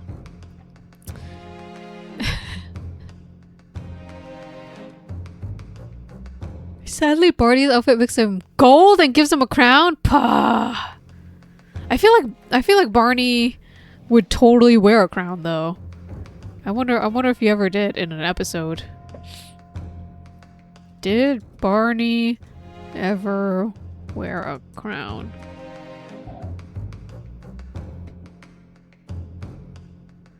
In the Barney's Magical Musical Adventure. Oh, really? Oh my god, he got a crown and a royalty adventure? Dude, he got a crown. This is canon.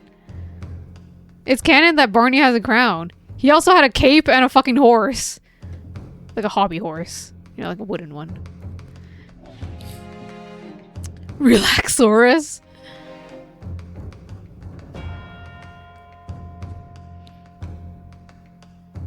Or sorry, Relaxasaurus. I forgot the A. Anyways, we're at the turning point of our court case. Do you think I could finish it to this stream? I'm getting so sleepy though. I should not have drank. I had basically the equivalent of alcohol and cookies. I was gonna say milk and cookies, but that's actually what it was. I made like double chocolate chip cookies. So there's I put melted unsweetened chocolate squares into into the batter, and then also put dark chocolate chips in the batter. So it's doubly chocolatey. They're not bad. They're quite sweet though. I already reduced the amount of sugar in the recipe, but it's still too sweet. All I have is cheap lemon cream cookies. Lemon creams are like pretty good though. I also have cheap lemon cream cookies. I have a lot of snacks. I always have a lot of snacks. Lemon cream cookies are pretty good though. For like even the cheap stuff tastes good. I like them in the wafer cookie styles too, not just the cream cracker style. In the wafer for wafer cookies, I think my favorite flavor is like peanut.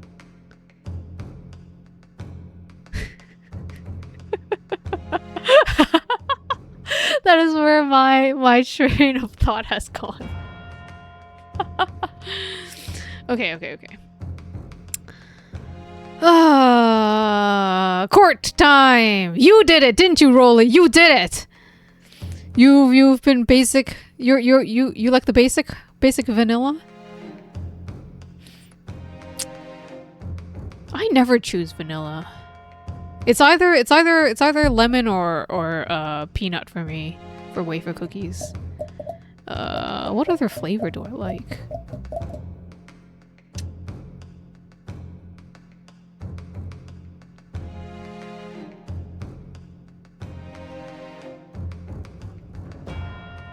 I do not like chocolate. Like, oh man, the thing is, I like chocolate. And people know that I like chocolate. So I've been given a lot of chocolate snacks. And it made me very picky about chocolate. Like, I know what shitty chocolate tastes like. And I don't want to eat it anymore. For the wafer cookies, chocolate is no good. That's all I have to say. Oh, coffee! Coffee is good too. Coffee or like cappuccino. Oh, that's good. Bring the cheapest chocolates as a gift next con. How dare you? I'll tell you thank you and then put it off to the side. That is why I buy my own chocolates, okay? So that I can be disappointed with myself.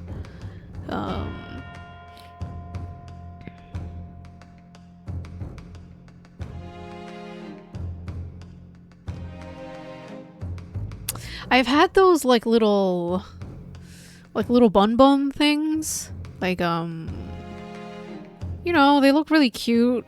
They're like chocolate sometimes. They're like filled with stuff. They have chocolate like what do you call it? A shell? A chocolate shell? Those can be so bad. Like I had like one of the boxes like of assorted ones. I went to the counter and like tried like different flavors. They all tasted the same. And not good.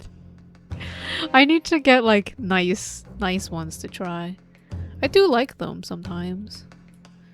For cheaper chocolates. Some are good. Most is whatever. But they get so expensive if you get like the real artisanal kind of the buns.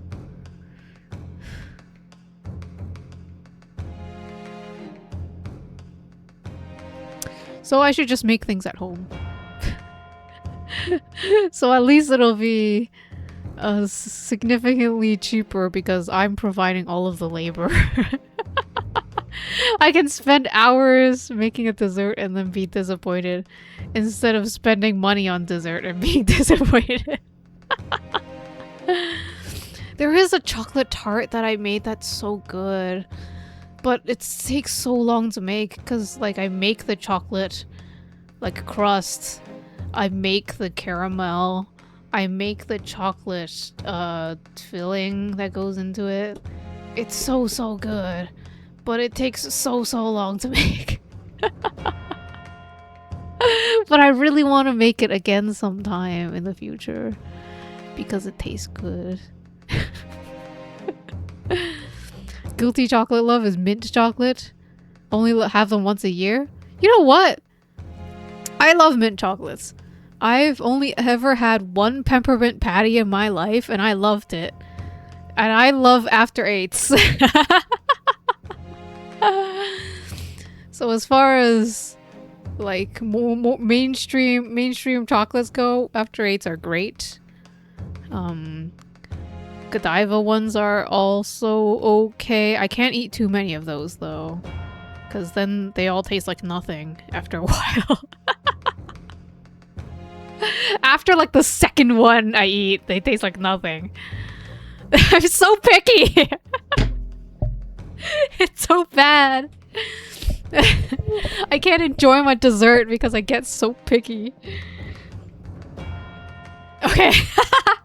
That was a nice break. Okay, that got me thinking about delicious sweets and woke me up a little bit. So let's continue on with this crime that Rolly. I'm suspecting you. I'm suspecting Rolly right now, being the grand mastermind behind this murder mystery. What? What do you mean to say? In your testimony just now, Mrs. Beat, you explained to the court that when you arrived back at the scene of the crime with a policeman assigned to that beat, the bouquet you had dropped at the victim's side was no longer anywhere nearby. Objection! Yes, on the opposite side of the road, to where the victim was attacked. But considering the size of this meager bouquet, if a single sorry bloom can be so described, no doubt it was blown in the wind across the street, back into the gutter where it belongs. Meager? Objection! But if that were the case, why did Constable Beat not testify to that fact? Oh. No one else approached the scene, and nothing was removed from it. Constable Beat swore to that on the Scotland Yard's honour. But the bouquet belonged to me. It has nothing to do with the case. That's why Rolly didn't mention it. I'm sure. No, because sadly, that's not only your bouquet we're talking about here. More than one thing in this case is mysteriously the wrong way round. What are you talking about? Think about it. Besides Mrs. Beat's bouquet, there's Mr. Garridub's book. Mr. Garridub's copy of The Lion's Pride, which was thrown out of the window by his wife, would have struck the pane of the casement window and landed here on the west side of the street. And yet, it was actually found here on the opposite side of the road to the victim's hand. Meanwhile, according to the testimony we've heard, Mrs. Beat's bouquet should have been dropped here at the scene of the crime, on the east side of the street. But in fact, it was actually found here, on the opposite side of the road, in front of Mr. and Mrs. Garridub's house. There's no logical explanation for those things. Unless somebody deliberately moved them.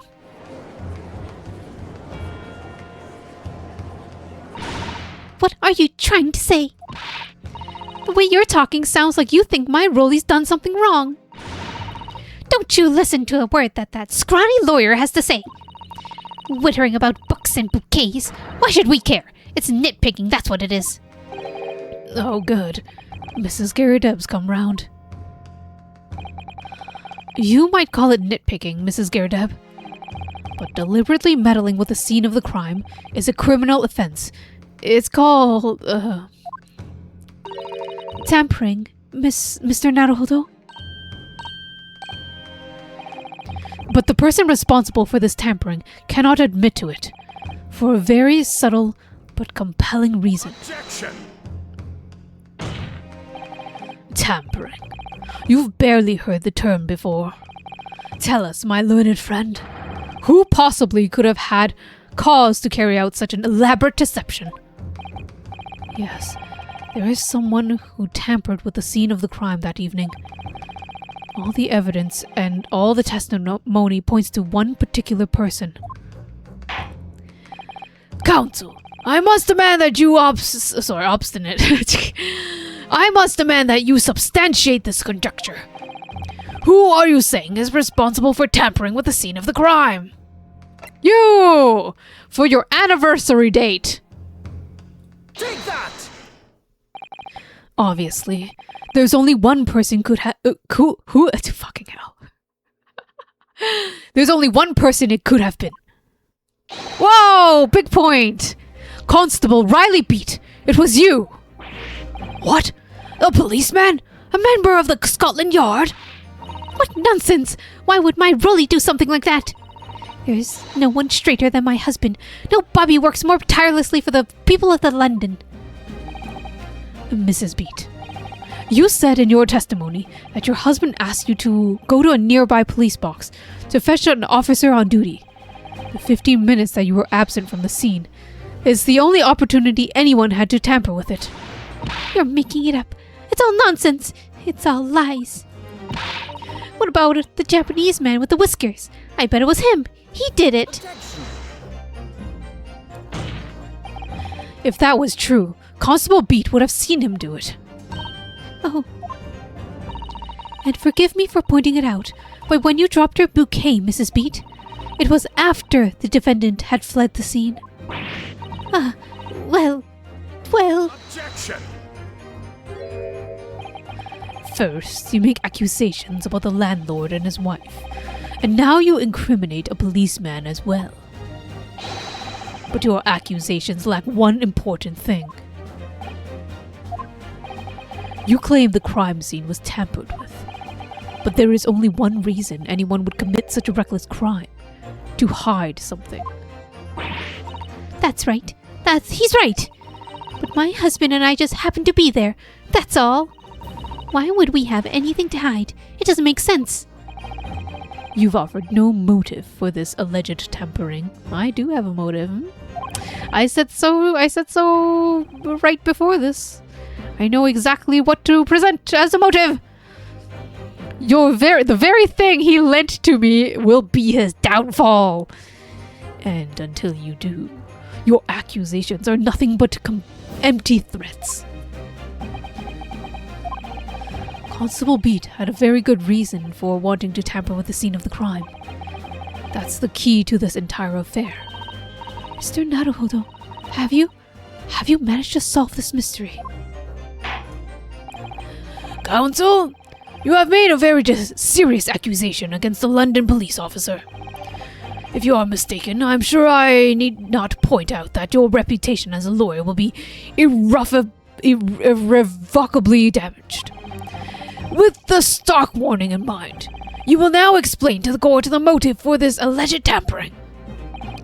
Yes, my lord.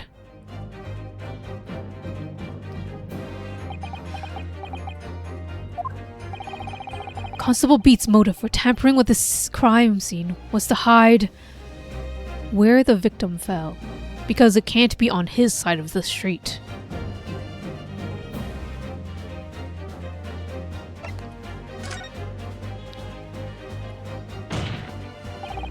Where the victim fell to the ground.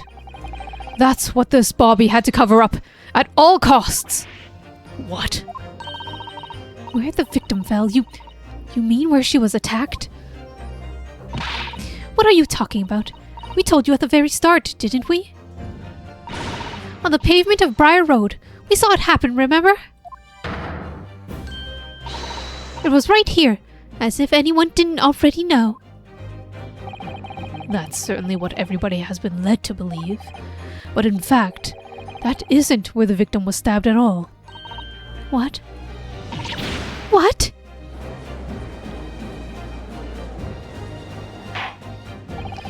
I'm beginning to wonder where this tumultuous trial would end, Counsel. If that is your assertion, what? Then the court is dying to know, my Nipponese friend. Where are you proposing that crime actually took place that evening?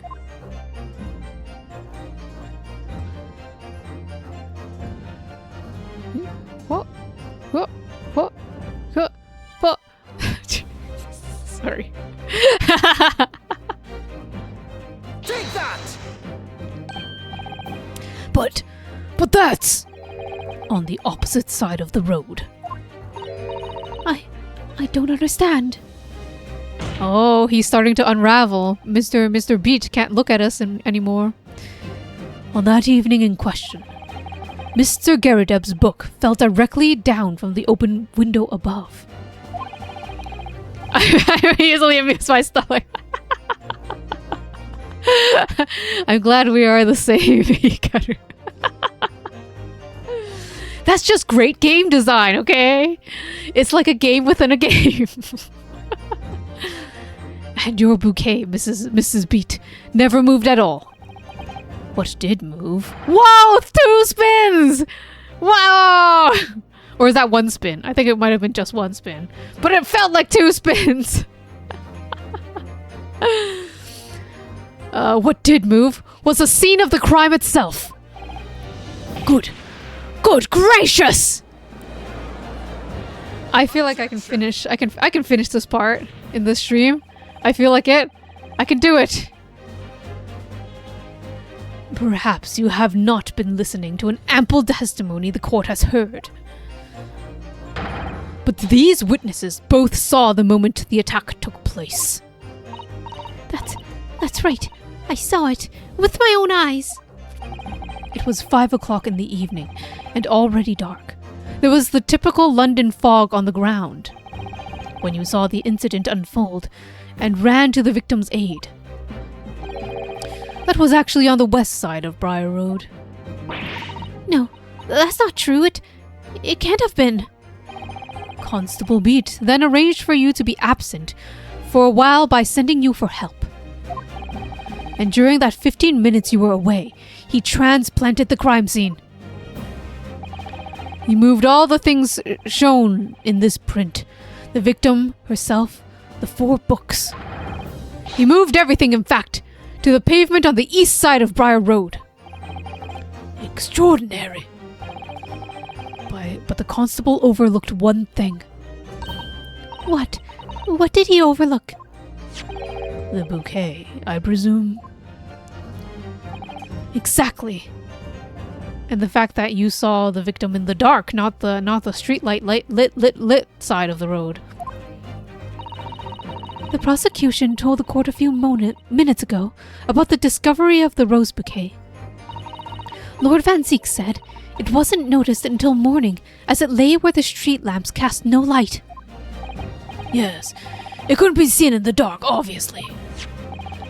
Which is why it was only the bouquet that was found in its original position, on the pavement on the west side of Briar Road. And that is the defense's theory about what really happened that evening. How do you respond? Constable Rowley Beat.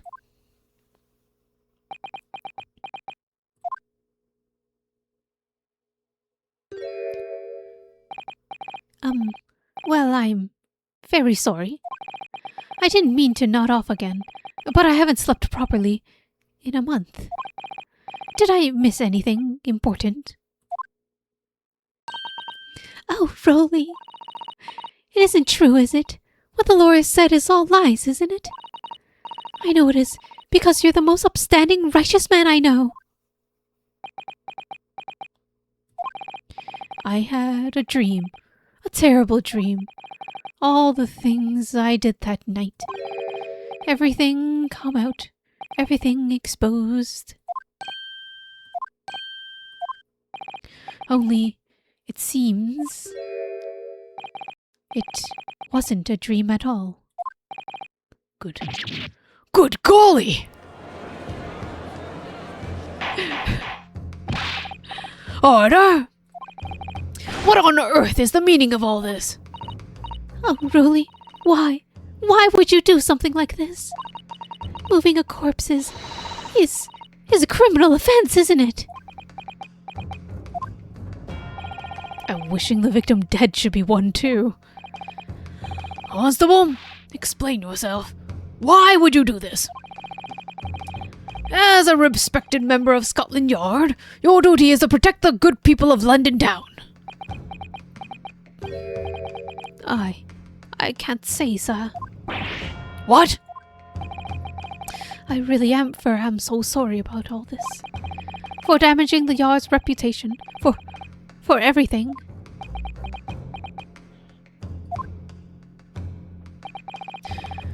I have a possible explanation. For why on that particular evening, Constable Beat felt compelled to move the scene of the crime. I can think of one reason. What? How could you possibly know? You, a foreigner, presuming to understand the mind of a Scotland Yard policeman. And yet, Lord Van Zix, it is a foreigner who has uncovered the startling truth of the matter thus far. I believe it would be beneficial to the court to hear this extraordinary young lawyer's theory. Counsel for the defense, if you please. Yes, my lord. Now then, I think you had better show us some evidence. At once, my lord. England, Japan. It makes no difference where you come from. Human emotions are the same. And I think I have a fairly good idea of the feelings behind this man's actions. What gives away the motive for Constable Beat's unthinkable actions? Let me just examine this again. It has to be... When the crime scene is discovered on his beat, a policeman must assist with initial investigations and help detectives. That's probably it. Present this. Take that! I realize I am a foreigner in this land, and I have only just arrived from Japan, which is why all this information about London's so-called bobbies is completely new to me. I learned that, though honorable, patrolling a beat is the most demanding work in the world, for example. Keeping the peace, looking after citizens on his beat in all kinds of ways. There's no doubt that the young bobby in charge is charged with a great deal to do each day, certainly. But for Constable Beat, the day in question was special. Special? How? On account of this bouquet, my lord. Oh, yes. It was our very first wedding anniversary. Constable Beat has worked so hard to be able to afford this simple gift for his wife, and was so looking forward to taking her out for a celebratory meal. When he and Mrs. Beat stumbled upon a crime along Briar Road. A new scene! When he saw that shadowy figure through the fog collapsed on the pavement ahead of them. What must have gone through the man's mind? What must have gone through the man's mind? But sir, just on that one particular day, I was looking forward to celebrating my wedding anniversary. Mrs. Beat puts up with a lot being married to a bobby like me. I wanted to show my dear wife how much I cared.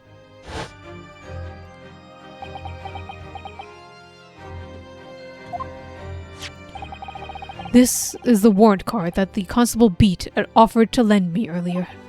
Inside, among the rules for patrolling policemen, it says, when a crime is discovered on his beat, a policeman must assist with initial investigations and help detectives. Ah! Constable Beat. Is that or is that not the reason why you moved the scene of the crime that day? Yes. Everything you say is all right. It's all right. So, that's it. It was all to do with the boundary of your beat. Oh, Exactly. To summarize, the incident actually occurred on Constable Beat's beat. Good gracious! Constable, do you realize the gravity of what you've done? it was the first time since I became a copper that I'd ever cursed God. Stay close to me, Pat. The criminal could be still lurking somewhere. As we ran over to the scene, I had every intention of doing my duty as a police officer. We've got to report this to the station as quickly as possible. But then it dawned on me. Realized where we were, where the victim was lying, and what it meant for me. When the crime is discovered on his beat, a policeman must assist with initial investigations to help detectives. Why here? Why did this have to happen here? And why tonight of all nights?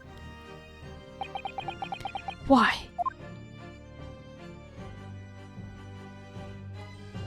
Good morning, Luna. It is a copper's job to guard the scene of the crime. So, I told Pat she could have to go to the nearest police box and fetch whoever was on duty there. It was then, when I opened my mouth to speak, it just came out.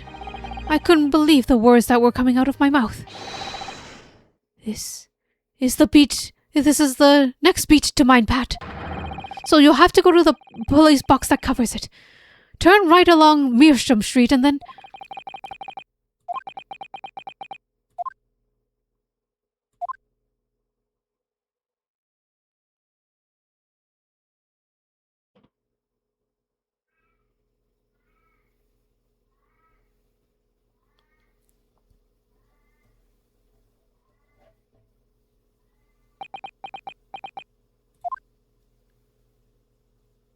Oh, he's crying. I'm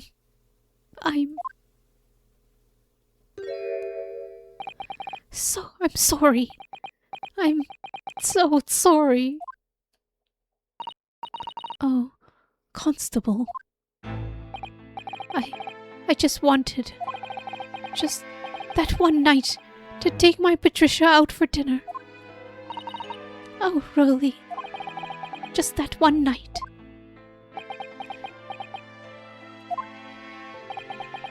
You knew that if the incident was on your beat, your evening of celebration would be ruined.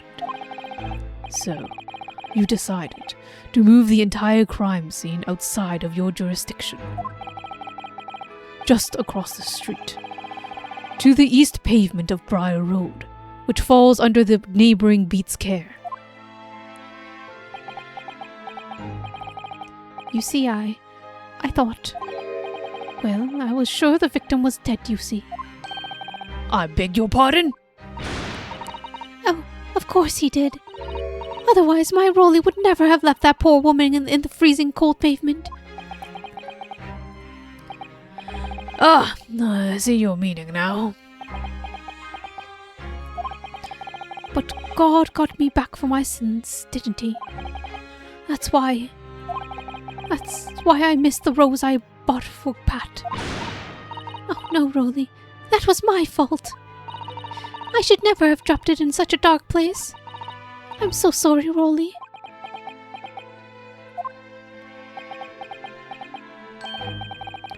And can you tell us, Constable?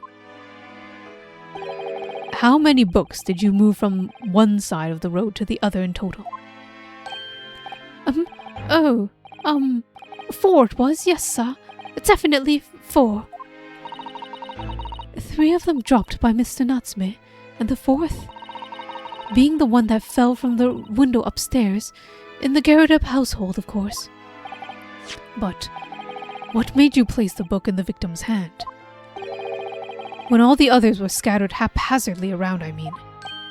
Oh, well, sir, that's because that's how I found it. How you found it? What do you mean? When we first ran over to the scene, the victim was already holding the book. So, when I moved everything, I made sure it was still in her hand. You're sure this book, the Lion's Pride that the victim was holding? Oh, yes, sir. No doubt about it, sir. Interesting.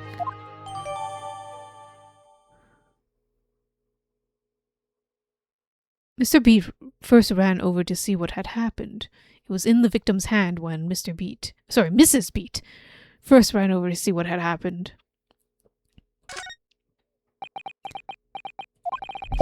I thought it was an open and shut case at the time, you see. There were only 2 people at the scene. Pat and me both saw it happen. However, which way you look at it, it had to be the fellow who ran off who'd done it, I thought. I couldn't see harm, really. I didn't think moving it over the road would make a jot of difference. I suppose this is it for me now. I've had it. My lord. Yes, Lord Van Zix. I believe that concludes the cross-examination of the witnesses. Constable, you may withdraw. Yes, sir! Mr. Prosecutor, sir, what will become of my Rolly? What will happen to him? For now, you are free to go home. The police will contact you in due course. Please, don't punish my husband. This was all my fault. It's because I'm always moaning at him for coming home late. Leave it now, Pat. Let's go home. I'm tired. All right then, my love. One last thing, Constable. Sir? Let this be a lesson to you. In a criminal investigation, every detail matters, however insignificant it may seem to you. Yes, sir. Carve that lesson into your mind. And never again make the mistake of tampering with the scene of the crime. Never again, sir? You mean to say? Leave now.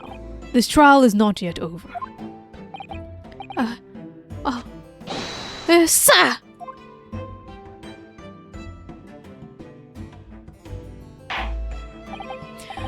Well, quite a startling revelation, I must say. Whoever thought the third party transplanted the entire crime of the scene like that? Indeed, my lord. Nevertheless, there are some immutable facts here. Principally, that the accused, Mr. Soseki Natsume, is the only person who could have possibly committed this crime. Objection! No, I disagree. Now that we know the true scene of the incident, there's someone else. Another person who could be responsible for the knife in the victim's back. Forgive me for being presumptuous, but I believe the prosecution is probably aware of the possibility already. Lord Van Zix, is this true? Very well. Name the person, if you will, if further investigation is warranted. The prosecution has no objection to the trial continuing. You will name this other person who could have perpetrated the crime. Take that! The defense would once again like to request the cross-examination of the new witness, my lord. Once again? My assistant made the same request earlier. In order to finally reveal the truth about this case. Whoa! Big point! It's imperative that we cross-examine juror number 4, Mrs. Joanne Geradeb. Me? Me? Oh, dearie me. Objection! That request has already been denied. Objection! But the ritual. But the situation is very different now. Mrs. Geradeb, answer me this. What do you want, you little toad? At the time of the incident, you were engaged in a violent argument with your husband, Mr. John Geradeb. In the course of the argument, a minor house fire was ignited. And to clear the smoke from the room, your husband opened a window that looks out over Briar Road. Well, what of it? You threw this book at your husband when he was cornered with his back against the window. Upon striking the pane of the open-topped hinged casement window, the book plummeted directly down, finding its way to what we now know to be the true scene of the incident. Yes, and as I said, what of it? During the agreement, the very opposite of the agreement. During the argument, you were beside yourself with rage. As such, you threw not just books, but anything you could lay your hands on. So, let me ask you one more time, Mrs. Geradeb. This knife, the one removed from the victim's back, have you really never laid eyes on it before?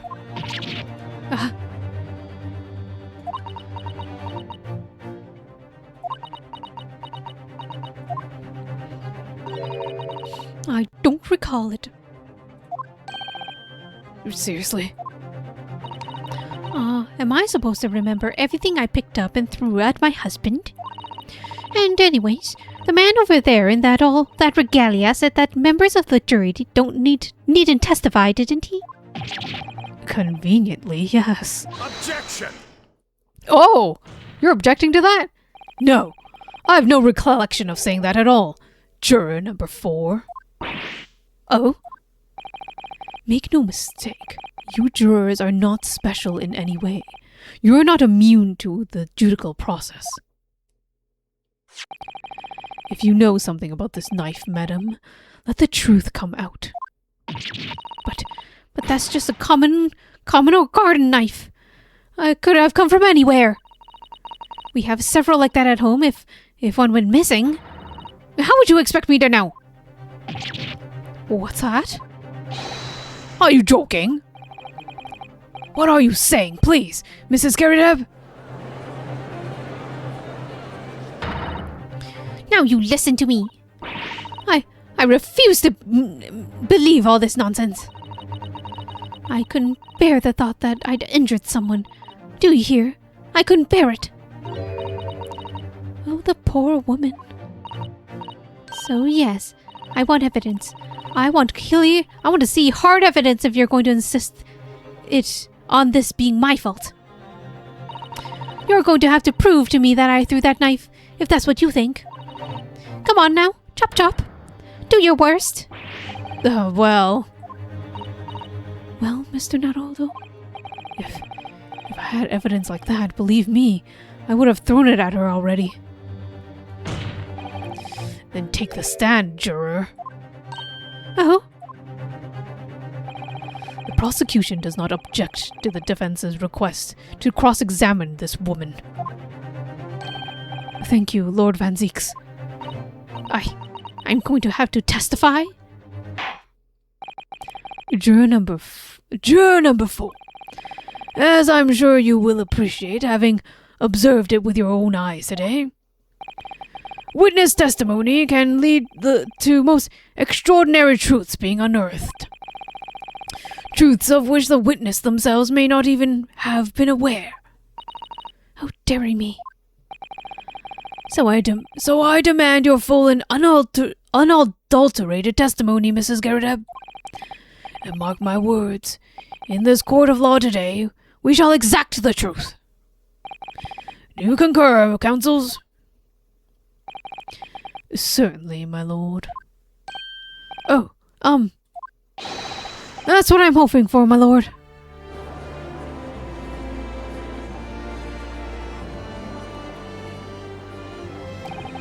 This is such a strange feeling. This is a new angle. No wonder why it's a strange feeling.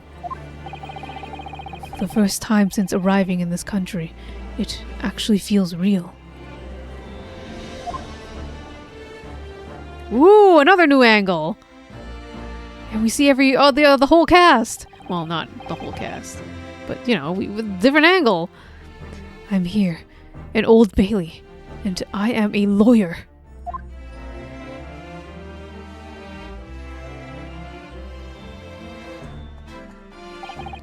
Witness, state your name and occupation.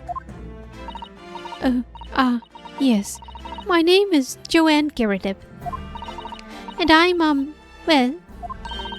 I'm a juror and the such like. It sounds like even she doesn't know if she's a housewife or a maid or what anymore. The court has decided your testimony is required in order to clarify matters in this case. Do you understand, madam? I no longer think that I'm going to to finish this in this stream. I'm, for some reason, really tired. So I think I'm actually going to sleep. I'll leave it for next time.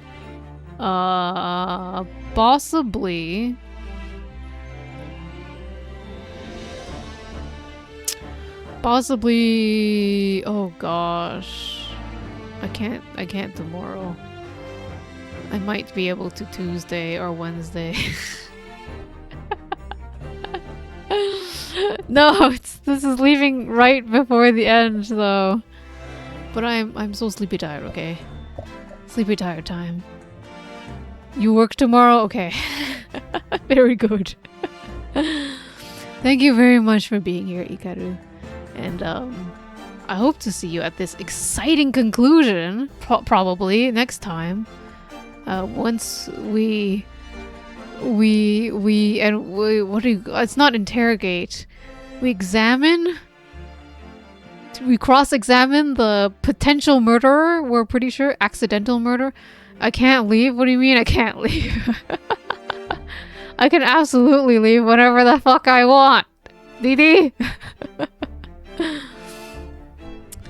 Are you watching me while you do dailies? Anyways, I'm really sleepy. I'm gonna go enjoy my bed. He says yes.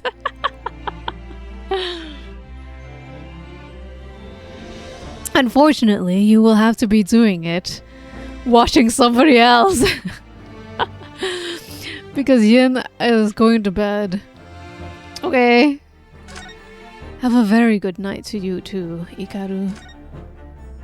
The finishing Clouded Kokoro. I'm pretty sure the next part will be the last. We had like, do we have two investigate? No, we had like one investigation part. This is and two trial parts. Good knee, Sishue. And good night to Didi, who is also hidden somewhere in the ether. I saved twice, whatever. This is also a nice song. Have a very lovely night. And I hope you all dream of mysterious accidental murders. Yes? Promise me that you will all dream of accidental murders. Is it still called murder if it's accident? Let me look that up. That'll be the last thing, okay? Is it still murder if it's oh no, my algorithm. If it's an accident. It's considered a homicide, but is it murder? It's manslaughter. It's involuntary manslaughter.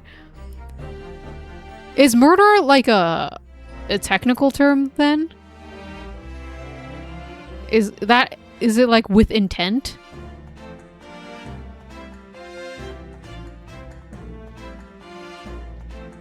Culpable homicide is a murder by accident or mistake. That is from the Department of Justice of Canada. So culpable homicide is a murder by accident. Still homicide. Probably manslaughter. Very good. Dream of that, alright everyone? Good night. I used the oh no! Drunk driving, they were... oh, well, they chose to drive. Damn. Damn. Yeah. Okay. Maybe dream of something nicer. Okay? Dream of, isekai. Is isekai due to involuntary manslaughter? By Truck-kun. Good night.